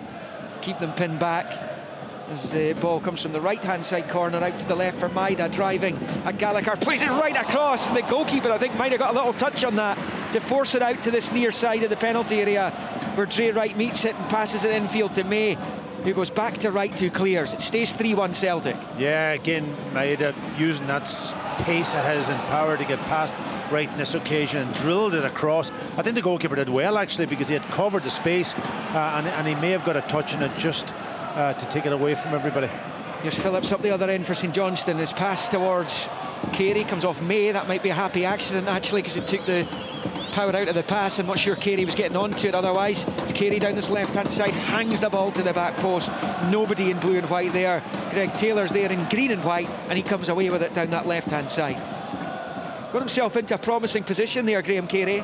Yeah, the difficulty is because, you know, the St Johnstone midfield aren't up in touch with the forward players. When he does get the ball into the box, there only really is one or two options to hit, and that one went to the back post, and of course nobody was there. Stevie May not the tallest. McGregor picks up for Celtic, left of the centre circle, back into his own half for Carter Vickers. Yeah, I think it was mentioned at half-time. I think Stephen might have mentioned that the next goal is a critical goal, isn't it? You know, Celtic are just playing, hoping that they're going to get it. Still doing what they do best, passing that ball, waiting for the opportunity. But St Johnstone just hanging in there and hoping that maybe that they might be able to get nick one and get themselves back into this game to put pressure on Celtic in the last minutes. But Maida loses out on the far side. It's James Brown taking over for Saints as he bounds forwards, runs into traffic, green and white traffic. Has to go back the way to right, looking for McPherson, cut out by Taylor, and it comes all the way back through to Remy Matthews. 62.5 on the clock, but Celtic leading by 3-1. Here's Gallagher for St Johnstone on the halfway line, back to Considine. Takes a touch, goes long with the left foot. Carter Vickers underneath it, heads clear, straight to McGregor, who controls with the knee and then turns to face the St Johnstone goal, but his pass is poor. That's a collector's item. Straight to Brown. Now it's McLennan on that right-hand side. Overlap coming from right. Connor McLennan takes an eternity and decides to go back to McPherson, who tries to thread it through to right, but it goes straight to Maida. not a lot of options in the box for McClellan that time. You know, no, that's why he turned out. Yeah, that's why he. Yeah. Long ball goes out of play for a Saints throw-in on this near side. Stephen mentioned it earlier. It's been pretty scrappy since the interval. Hasn't really improved since he said that. 63.5 played with Celtic 3-1 up. Relatively comfortable are the champions. May goes back to Phillips. He reverses it forward there to Carey. Gets it into the path of May. Wide on the left. Stevie May driving down this left-hand side. 4 in St Johnstone colours arriving in the middle, and he elects to pass it back the way. He's got to try and at least face up the defender there. Well, Carey has it. He might be offside. He's got it across, and McLennan doesn't gamble. He's let it go across him, and he goes behind for the goal kick. Well, it's almost like he came through a ghost there. Conor McLennan was goal side of Starfelt, but he gets nothing on it, and it's a goal kick to Celtic. And rather than pull it back to within a goal again, it remains 3-1 to the visitors on 64. He's got to throw himself at that, Packy. Yeah. When the ball comes in, it's fabulous from Graham Carey. It passes him, and Liam's right. It's as if he didn't react. Just throw any body part at it. You know, what, a yard, 2 yards out from goal? Yeah, it was almost like a cross-come shot, wasn't it? With pace and power, but it was in a great area. And you're right, when you go in there, you've got to be hungry and put your body on the line to score a goal, and he didn't. The thing is, any kind of touch from McLennan, it's probably a goal. Oh, aye. It doesn't need to do much with it. Here comes Celtic though. Maida Hatate with the dummy, cleared by Mitchell. Here's Moy for Johnstone. You have to take your chances when they come along against this Celtic side. Jota for Moy, and now with McGregor. Dead centre, midway inside the St Johnstone half. His pass is cut out. Was Taylor was trying to get onto it. He fails to do so as it bounces off the ref for the 3rd time today. Maybe another uncontested drop ball. Celtic 3-1 up, 65 minutes played. Remember, our Scottish Cup coverage begins on Friday. Hamilton Hearts, Celtic St Mirren on Saturday. That's at 5:30 after the 3 o'clock 5th round ties that day. Sunday it's Rangers Partick Thistle. The draws on Sunday as well for the quarters. And on Monday, Darvel Falkirk, 7:45. The Hamilton Hearts game and Darvel Falkirk live in the BBC Scotland channel. So Friday and Monday telly, Saturday, Sunday radio here on Sports Sound. You won't miss any of the Scottish Cup quarter-final or 5th round action as they try to get into the quarter-finals. Here's McGregor for Celtic, back to Starfelt, and he clips it out to Taylor on the left-hand touchline on 66 minutes. Yeah, I think what's missing from the Celtic game today is maybe the tempo of passing, the pace of the pass. They can't be on this pitch. You know, if you're not absolutely accurate with it, it's going to break down, and they're a wee bit more cautious in the way that they're passing the ball. It'll be the weekend off for Saints, who were beaten by Rangers here 2 weeks ago in the Cup. As Carter Vickers finds McGregor. Back to Cameron Carter Vickers. They do have a shall we say, more favourable fixture list coming up. St Johnstone in the league. You look at their games, okay, trip to Tannadice, still difficult. They've won there already this season. They've then got St Mirren. And Celtic come forward looking for a 4th goal, but that's gone all the way through to Remy Matthews. They do have a trip to Hearts to come between now and the split, but that's probably their hardest game on paper after this one's out the way.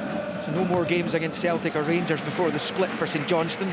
Callum Davidson will be delighted with that, because he's played Celtic twice and Rangers twice in this current run. He's out for a St Johnstone throw-in on this near side, heading towards the final quarter of the game here in Perth. Yeah, there was an example of Kyogo. He's ran past 2 or 3 bodies to come across 15-20 yards to put pressure on. I'm not sure who was on the ball. Was it Constantine? But he certainly got a block in. And really good defensive play from him. Trey writes down, Celtic are going to make a double change shortly. Abada and O'Reilly, I think, are the players who will be coming on. Might well be a triple sub. Got used to those these days with the 5 substitutions allowed. It is, but it's difficult to come onto this pitch also if you're sub, you know, to get into the game so quickly. Yes, you're fresh, but you're not used to. The players aren't used to playing on bad pitches anymore, Stephen, and it takes away from their game, because they've got to now almost get their head down and look at the ball, while normally your head's up and you can just play off your first touch.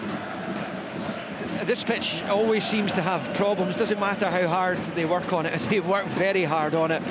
As O'Reilly comes on for Hatate, Abad will be on as well, presumably for Jota. It's quite low down, this pitch. When you look up at the turn to your right, you can see the start of Perth, if you like. In fact, Maida is going to come off to be replaced by Abada rather than Jota. It's quite low down, so it does take a lot of water when it gets battered, and many of the pitches in Scotland have been battered over the last 6 weeks or so. So double change packy for Celtic. St Johnstone are going to bring on David Wotherspoon because Dre Wright cannot continue. 69th minute, Saints 1, Celtic 3. Yeah, the changes have come as we would expect. Obviously, maybe the slight surprise is not Jota is going off, seeing that he is booked, and Maeda is staying on, but he's gone. He's left him on. Probably, and O'Reilly coming into the middle of the pitch. As I say, it's difficult to come on this pitch and settle in very quickly into the game. It just takes you a little bit of time, and there's not a lot of time left for them. Wotherspoon coming on as Gallagher robbed by Moy. O'Reilly's popped it through for Kyogo, plays it right across the 6-yard line. Nobody there for Celtic, but he was offside anyway. Packy called it as we head towards the final 20 minutes, with Celtic continuing to lead this game by 3-1, which was the half-time scoreline. Yeah, I just gone back. Wotherspoon coming on, and you know he's. Tell you what, I've just seen that in the monitor. It's very, very tight. Is it? Very tight. It was a lovely wee reverse pass, wasn't it? But he was off, was he? Well, I can't confirm that. Won't matter anyway, because there was nobody there to turn it home. He's sitting right beside the monitor here. Give him a... It's not right beside me, come on. And I'm not got my glasses on either. There's McPherson for Saints, out to the right-hand side for McLennan, who's picked up that right wing-back role since Wright went off there. Wotherspoon on the pitch. David Wotherspoon, the only member of the squad today who's tasted victory against Celtic in St Johnstone colours. He did so in 2016 in what was Ronnie Dyla's penultimate match in charge, as McLennan collects wide on the right, across halfway, down the line, blocked well by Taylor, and now O'Reilly, and then Jota, and now McGregor. The final 20 minutes here in Perth. And we'll get all the post-match reaction on air till 3, so lots of time to digest what's happened here at McDiarmid this afternoon, and look back at yesterday, and perhaps ahead to the 5th round of the Cup next weekend. Poor ball there, and it's May for St Johnstone picking up, and now McPherson driving forward. Wotherspoon's in loads of space here. Taylor's challenge, ref didn't like it. It's going to be a yellow card for Greg Taylor, and a St Johnstone free kick about 25 yards from goal in a relatively central area. David Wotherspoon was screaming for it on this near side. Yeah, Cammy McPherson probably should have released that a wee bit earlier, but it comes from the pitch. Callum McGregor goes to make a pass, and the ball rolls up his shin. It allows Cammy McPherson to break, and you're right, on this left-hand side, he probably should have lifted his head. I think he was probably thinking about getting a shot off himself, but this is a fantastic area for a free kick now. Yeah, it's a really good position, and right in the middle of the pitch, about what, 25, 26 yards out? Yeah, it's maybe just slightly right of centre, but it's in a pretty central area, as Packy says. You can get it up and get it down and get it round or over the wall. McPherson with the right or Carey with the left. St Johnstone needs something to happen soon. Trailing 3-1, big moment here. McPherson right-footed, off the wall, and then we'll bounce back onto the halfway line where Considine will chase it. Yeah, he's frustrated with himself. You know, you've got to beat that wall and make Joe Hart do something. An opportunity gone again for St Johnstone. And Celtic clipped the bar earlier in the second half. It's as close as he's been to a goal. As I say, all 4 were scored in the first half of the game. It was Gallagher. Yeah, I thought David Dickinson might give the free kick there, because he'd initially given Gallagher an advantage, but he was back then facing his own goal with 2 or 3 Celtic players around him, having been tripped just before that. So St Johnstone have another free kick. They've had a good few of these in the match, on their left-hand side, and a chance to swing it in on top of that Celtic defence. I like that refereeing, though. Just let it go, wait to see what's going to happen, and then pull it back. The Celtic fans down there didn't like it as the free kick comes in. Of course it's not. behind by Kyogo for the corner. But we have to call it what we see, Liam, you know. That's it. Yeah, that's exactly what I was doing, Packy. Will be a corner on this near side to be taken by Graham Carey. McPherson out here as well. They're over all the set plays for Sainties. It's actually a really good defensive header from Kyogo, that, to clear the danger. Because it wasn't the worst ball in, was it? No. Well, Carey's out here as a short option from the corner for McPherson, but you've surely got to just try and get this into the penalty area. Any chance you get. And this is a chance. McPherson takes. Hart punches away. Only as far as Phillips. Takes it down at the edge of the box. Rolls it wide left for McPherson. Controls with the undersole of the right boot. Crosses in. Headed clear by Starfelt. Stevie May will keep it alive for Saints. Out on the far side. He finds Wotherspoon. Looking across. Still heaps forward in blue here, and it comes. McLennan gets a touch onto it. He's gone down. Goal kick's been given. McLennan was goal side of Starfelt, and he's down appealing to David Dickinson. The flag's gone up on the far side anyway. He's definitely caught by the Celtic defender. But he's offside. Yeah, so it didn't matter anyway. Here comes Celtic. O'Reilly slipping it down the left-hand side there for Jota. Early ball for Kyogo. It's just in behind him. It will break here too. Abada who scoops it high and wide. And Aaron Moy might have actually been in a better position. Abada had a lot of work to do there. Moy was running towards the ball. Abada took over and he puts it over, and it's the Saints 1, Celtic 3 on 74.5 at McDiarmid. Yeah, how quickly did Celtic counter-attack there, right from the free kick. Joe Hart plays it out, and they're almost up the other end of the pitch before you know it. And it was a really good chance. Moy could have taken it on. Abada, I think, did the right thing, taking it onto his left foot, but he just got it all wrong on the final execution, and with his left foot well over the crossbar. So Sports Sound on till 3. Off the ball will then take over between 3 and 5. Your Sunday fix of Off the Ball. That is from 3 o'clock here on BBC Radio Scotland across all the frequencies, on digital, on your smart speaker. BBC Radio Scotland Extra. bbc.co.uk/Sports Scotland. Sports Scene highlights programme 7:15 tonight. Highlights of this game. Look back at yesterday. Here's Abada for Celtic. Low ball out to the right hand side for Kyogo. Level with the penalty spot. Pulls it back. Comes off Phillips. And it's away for Saints. Only as far as Alistair Johnstone. First time ball in field to McGregor. Back to Johnstone. And then back onto the halfway line for Carter Vickers. The final 15 here in Perth. Still Celtic with a 2-goal cushion, leading by 3-1. It's with Jota on the left of the St Johnstone box. Short to Taylor.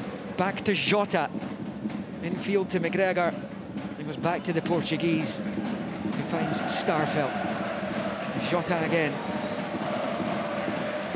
What kind of form do you think Jota's in right now, Packy?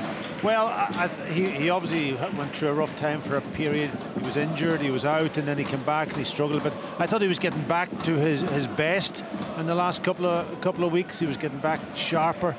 Today, I just think in his head, he's looking at the pitch probably. He's come up here, and it just isn't his type of game, to be honest. Even though, as Richard rightly says at halftime, he's been involved in the goals. Oh yeah.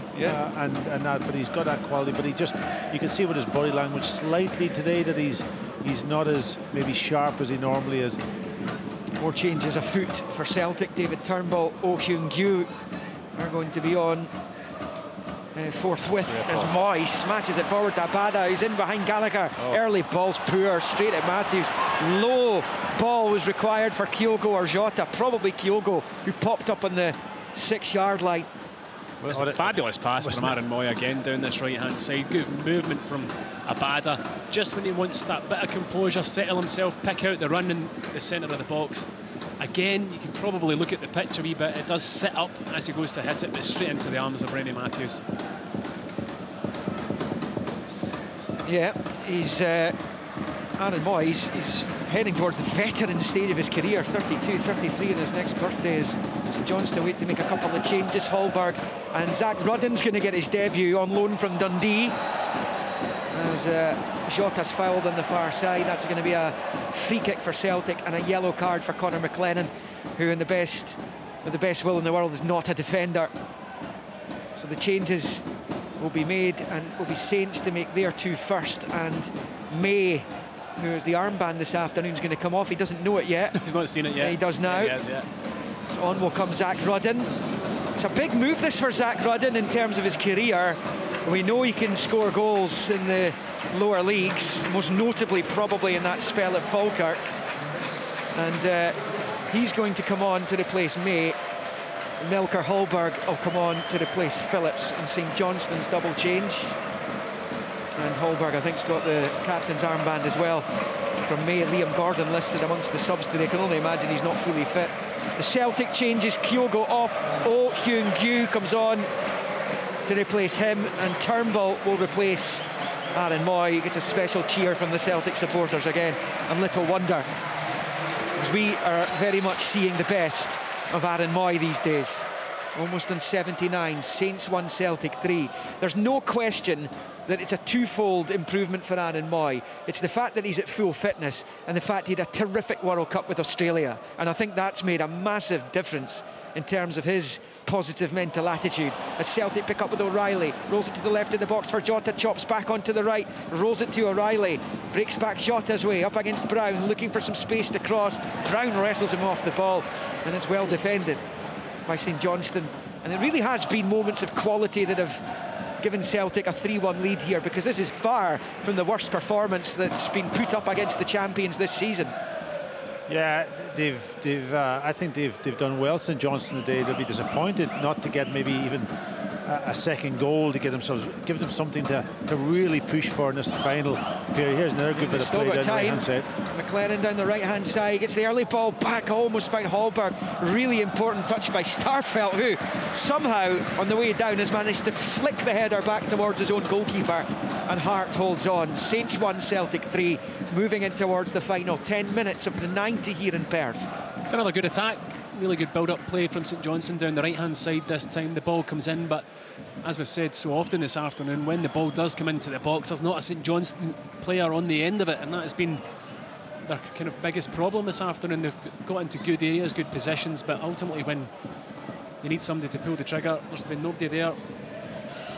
Like Motherwell, they've been much better on the road, St Johnstone, this season. Coming into this weekend, they had the third best away record in the SPFL Premiership. Motherwell had the fourth best. It's been at home that's been the problem. They've only really been comfortable once in McDiarmid this season. That was in the 3-0 win over St Mirren at the start of September. They've been struggling at times. Livingstone were, I think, 3 up against them in quick time here recently.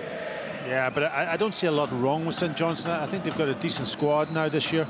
They just needed to get a bit of confidence and get a win behind them, which they picked up a couple of weeks ago. But today, I don't think this is setting them back anything, against Celtic. They've actually done okay. If you take anything from this game, it's a bonus. And as Liam's pointed out, they don't have to play the Old Firm again before the split. So there will be games in amongst that they definitely feel they can win. And if they can replicate this level of performance, then they'll pick up points, no doubt.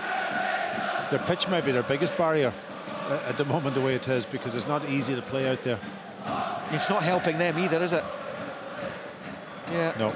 They've eclipsed last season's miserable goal tally already. They scored just 24 last season. They've scored 29 now this term, still with over a quarter of the campaign still to play. And so they've improved their win record as well. That's why they're higher up the table. Still work to do though. So that comes back to Remy Matthews, who clears at the edge of his own box. Up into the air, more height than distance on that one. Turnbull's cushion header finds Johnstone down this right-hand side, level with the Saints 18. Back to Turnbull, infield to O'Reilly, takes a touch, shoots, deflected just wide. And that would have just summed up St Johnstone's afternoon had that found the net. Similar to that Barisic goal for Rangers yesterday. It goes past though for the corner and stays at 3-1 to Celtic. And they've been rough on Andrew Constantine, you've got to say, because I think it came off him, didn't it? That was Mitchell, I think. Was it Mitchell this time, was it? I think so. Corner Celtic to be taken by O'Reilly, left-footed in-swinger from the main stand side. O'Reilly just waiting because David Dickinson, the referee, is having a word with a couple of the players inside the St Johnstone box. The Celtic look to put this game to bed for once and for all. They lead 3-1 already, in a very comfortable position. If they were to score a fourth, that would be game over. In from O'Reilly, it's only dropped on the 6-yard line there after the little flick at the near post off Rudden, I think it was. St Johnstone able to clear, and St Johnstone will bring on Theo Bair and Jamie Murphy for the final 7 minutes plus stoppages. McLennan on loan from Aberdeen will come off, and it looks as though Graham Carey's also going to be replaced. Saints 1, Celtic 3, 83 has been played, and St Johnstone running out of time. Yeah, I mean, similar to Wednesday evening's game, Celtic did the work in the first half in terms of winning the game, and the second half was a bit flat against Livingston. This second half performance from Celtic hasn't been as good as their first half performance, and St Johnstone can take credit for that. They've done well in this second half, but Celtic have just missed a wee bit of a spark in this second half. Considine forward to Bair, but Carter Vickers with a good challenge on him. Celtic win it back, and that's with McGregor, who rolls it out to the right for Johnston, midway inside his own half for O'Reilly. Holding off McPherson, out to this near side for Abada, trying to keep it in play. He did, but only to Gallagher's benefit. Now it is with Zach Rudden. Poor ball, he was looking for Wotherspoon. Maybe stuck in the turf though. A rutted playing surface down there. As O'Reilly picks up, I would imagine Ange Postecoglou will mention the pitch in the post-match interview, which we will have for you. Yeah, but there's nothing you can do about it, I don't think, because it's weather conditions, and as you rightly pointed out, it's a difficult pitch to maintain. There's Carter Vickers coming forward. Good play. He's found Jota. Left-hand side of the box. Jota on the left foot. Blocked by Brown. And out for a Celtic throw-in over on that left-hand side, level with the St Johnstone penalty spot. 3-1 Celtic lead as we head towards the final 5 of the 90. Yeah, they'll be happy to get out of here though with the 3 points. Not under severe pressure really in the game. There's Turnbull inside the area, takes a touch, and then he kind of shoots down into the ground, and it makes it comfortable for Matthews to hold on. Yeah, they've got, I mentioned earlier, Pack, it's an important month for Celtic with that League Cup final coming up towards the end of February.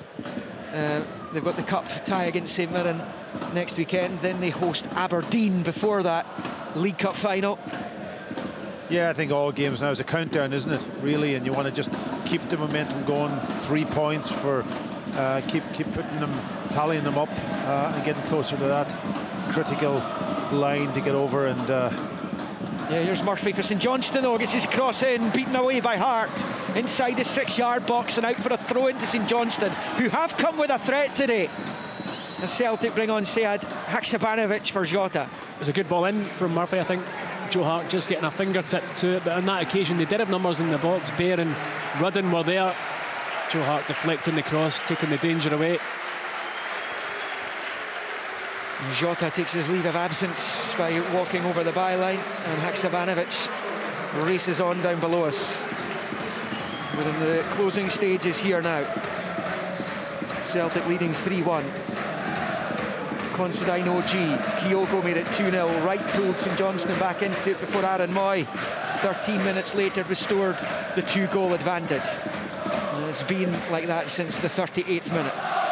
Here's Jamie Murphy picking up on the far side. It's a good little reverse out to Wotherspoon, who has it now, right-hand side of the box. Wotherspoon, he tries to bend for goal, and probably the right idea, though he did have Bair and Hallberg in the 6-yard area. He's put it wide, and it stays Saints 1, Celtic 3 as we approach 87. Yeah, I think he came off Hallberg, didn't he? End up off his kind of back of his head, and goes away for a goal kick. It was a good build-up play actually from that throw-in on that right-hand side from St Johnstone, and they're just desperate to try to get a goal so that they could put a wee bit of pressure, but I think the time's running out on them, but they've worked hard. Here is Johnston though for Celtic, switching the play out to Haksabanovic on the left. It's a runner ahead of him in O'Reilly. Taylor on the overlap. It's now with Taylor, first time into the box for O'Reilly, who passes it back to Taylor on that left-hand side. And then with Haksabanovic turning away from Wotherspoon and then beating him as well, driving in field, low ball to O, just inside the area, desperate for a sight of goal. He leaves it for Abada. Abada now to Turnbull. David Turnbull just outside the D, squares it for Johnston. Johnston to Turnbull. Back to Johnstone. Celtic looking to finish with a flourish here. It's Abada, down to the byline he goes. Checks it back onto the left foot, low ball back, is cleared by Considine and out for a throw into Celtic on this near side. We've played 88, Saints 1, Celtic 3. Yeah, you could point the finger. There was at Celtic overplaying there a little bit, but in sense they're 3-1 up. They're just almost managing the game by keeping the pressure on St Johnstone around the edge of the box. Packy mentioning the countdown, it's exactly what it is. They're so close to victory here now. There'll just be 13 games left, and the problem for Rangers is that once this game's out of the way and Celtic pick up the 3 points, they've only lost 1 out of 55 in the Premiership. And somehow Rangers have to hope Celtic slip up 4 times between now and the end of those 13 matches. Yeah, it's just not going to happen. It's not going to happen. And then, of course, then Rangers have to win every single game. They've made a good fist of it at the moment. Yesterday was a wee bit sort of kind of nervy for them, but they got over the line, but they can't afford to drop anything. Foul over on the far side. Celtic free kick for a challenge on Haksabanovic. The yellow card is out as well for Wotherspoon. I think it's Wotherspoon. And it's going to be a free kick here for Celtic. In fact, Brown, is it? It's Brown, yeah. And it's about level with the edge of the D of the Saints box. We're in the 90th minute. 3-1 to Celtic. And another victory chalked off, another game chalked off for Postecoglou. Hands in pockets down there. Should be leading his players in their now traditional lap of honour after the match. So Riley takes the free kick. Into the box it comes, Starfelt heads it down, bobbling around, and eventually it's scooped clear by Mitchell. Awkward bounce there for Carter Vickers. He's done well actually to nod it out to Johnstone on the near side. He tries to win the throw-in off Rudd and it goes the other way though. It's a St Johnstone ball. David Munro, the 4th official, has the board in his hand. We'll find out what's being added on at the end. There's been no real VAR controversy to chew over this afternoon, which I'm sure the two guys to my right will be absolutely delighted with. Yeah, it makes a change, Liam. Yeah, I'm pretty sure the officials will be delighted with that as well. 3 minutes added on at the end. It's not over yet, right enough. 3 to play as Brown picks up and finds Wotherspoon. First time to James Brown on the right hand side, and here is David Wotherspoon. 7,758 inside McDiarmid this afternoon. Again, I know the home fans aren't too happy with how much of the ground is given up to the Glasgow teams when they come here. Well, 2 of the Glasgow sides in particular, obviously. The Celtic fans at both ends, the North and Willie Ormond stands, as well as a pocket in the main stand as well.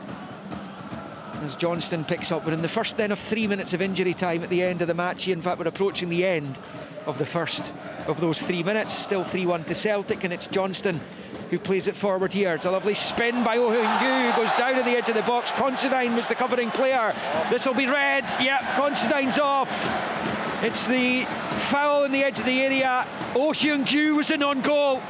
Considine's claiming there was another defender, but David Dickinson sends off the defender. They will check it. St Johnstone 1, Celtic 3, and Celtic will have a free kick regardless of what the decision is by the VAR and the referee. Now a free kick right in the edge of the St Johnstone box, left of the D. He just gets far too tight, he really does, and then O spins him. He is the last man. O is going to get a shot off on goal, so no option for David Dickinson other than to give the red to Andy Considine. He just shouldn't, with his experience, get as tight as that, and O's rolled him 2 arms around his waist and brings him to the ground. Yeah, and it's not so much this game as the game's coming up to that. You know, you end up losing Andrew Considine now for I don't know how many games, but certainly he'll be. Well, I mean, he'll miss the Dundee United game, that's for sure. That at Tannadice in a couple of weeks' time. Celtic then have a free kick in the final minute of injury time at the end here, and this is a chance for them to ice the cake. It's at 19 yards from goal, just shy of that. It's left of the D, and they've got a few candidates over this. They'll all be licking their lips at the prospect of netting. Haksabanovic looks favourite right now, although O'Reilly's taking it short to Turnbull, who scores! Brilliantly worked, and David Turnbull hammers it home low into the the bottom left corner as the St Johnstone defence waited for the direct shot. Celtic play it short and Turnbull smashes it home, and it is St Johnstone 1, Celtic 4, the champions running amok again. Yeah, listen, it's a great strike, low and hard. I'm not sure if the goalkeeper's onside because he didn't react, he didn't even go for it, and it goes into the back of the net down to his right hand side. It wasn't right in the corner either. I mean, it's a brilliantly well designed free kick. Everybody, myself included, and Liam, thought Haksabanovic was going to take it. It's rolled into the path of David Turnbull. We know how good he is at shooting from distance. He catches it really sweetly low, makes its way past every player in the box into the bottom corner. A brilliantly well executed free kick. I'm not sure what they're checking, but they're checking something.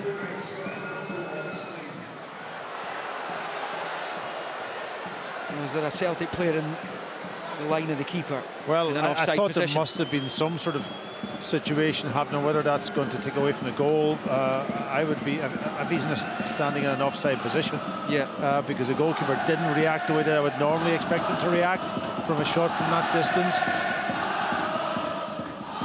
Well, we wait. This will be about the last act of the game anyway. Celtic are going to win it. It's going to be 3 more points, and they're down to just 13 Premiership matches now, as they look to defend their crown, and they could have the crown just about sewn up around about the split time if Rangers keep winning their games.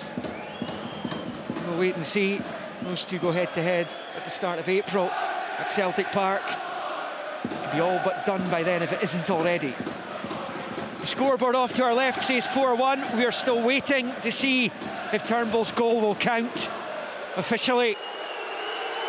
And the Celtic fans booing the match official as they take their time over this. So long, you know, like he's either offside or he's not. That's the question. And if he's standing in the line of the goalkeeper, then it's certainly taken a while, hasn't it? Oh, well, that's the frustration. I think that's the most frustrating aspect of it, and it counts. Turnbull's 5th of the season, and it is 4-1 to the champions. And you could say St Johnstone have put plenty into this, but Celtic are utterly ruthless, and they're coming again here. Long ball, Johnstone, Abada's in the box, plays it looking for O'Reilly, cut out by Mitchell. We're in time added on well into a 6th minute of injury time. 3 were added as Carter Vickers knocks it out to this near side, and David Dickinson blows the full-time whistle. Celtic victory, yet again one of the most informed sides in Europe just now in the top divisions across the continent. They just look unstoppable right now. 13 games to play after this one. As Callum Davidson applauds the supporters, his team did him proud today. But that just shows you, it doesn't matter how well you play against this Celtic team, they can still stick 4 goals past you, and they had other opportunities too. It didn't look good for St Johnstone. Considine, like he did against Celtic in October, putting through his own goal after excellent work by Kyogo. That one on 13 minutes. Celtic getting the dreaded early goal that you always fear conceding against them, before Kyogo himself made it 2 with a fine finish on the turn on 22. Dre Wright with a terrific strike brought it back to 2-1 on 25 minutes, but the Celtic lead was restored to 2 goals by Aaron Moy on 38. And then right at the end, Considine sent off for the professional foul on Osung Yu. On the turn, driving forward, brought down by Considine in the edge of the penalty area. Celtic took a clever short free kick to Turnbull, who hammered it home into the left corner to add a bit of gloss and shine to the scoreline. The St Johnstone players exit the pitch, and what we will see now is becoming traditional. The Celtic players will take the acclaim from their supporters, and a mini party will start. It's only a matter of time before there is a much, much bigger party. They want to win a treble this season. League Cup final to come at the end of the month against Rangers. And they've just restored their 9-point advantage and bolstered their goal difference by another couple in one fell swoop on a visit to the fair city here. Celtic's form is frighteningly good right now, and it finishes here at McDiarmid Park. St Johnstone 1, Celtic 4. on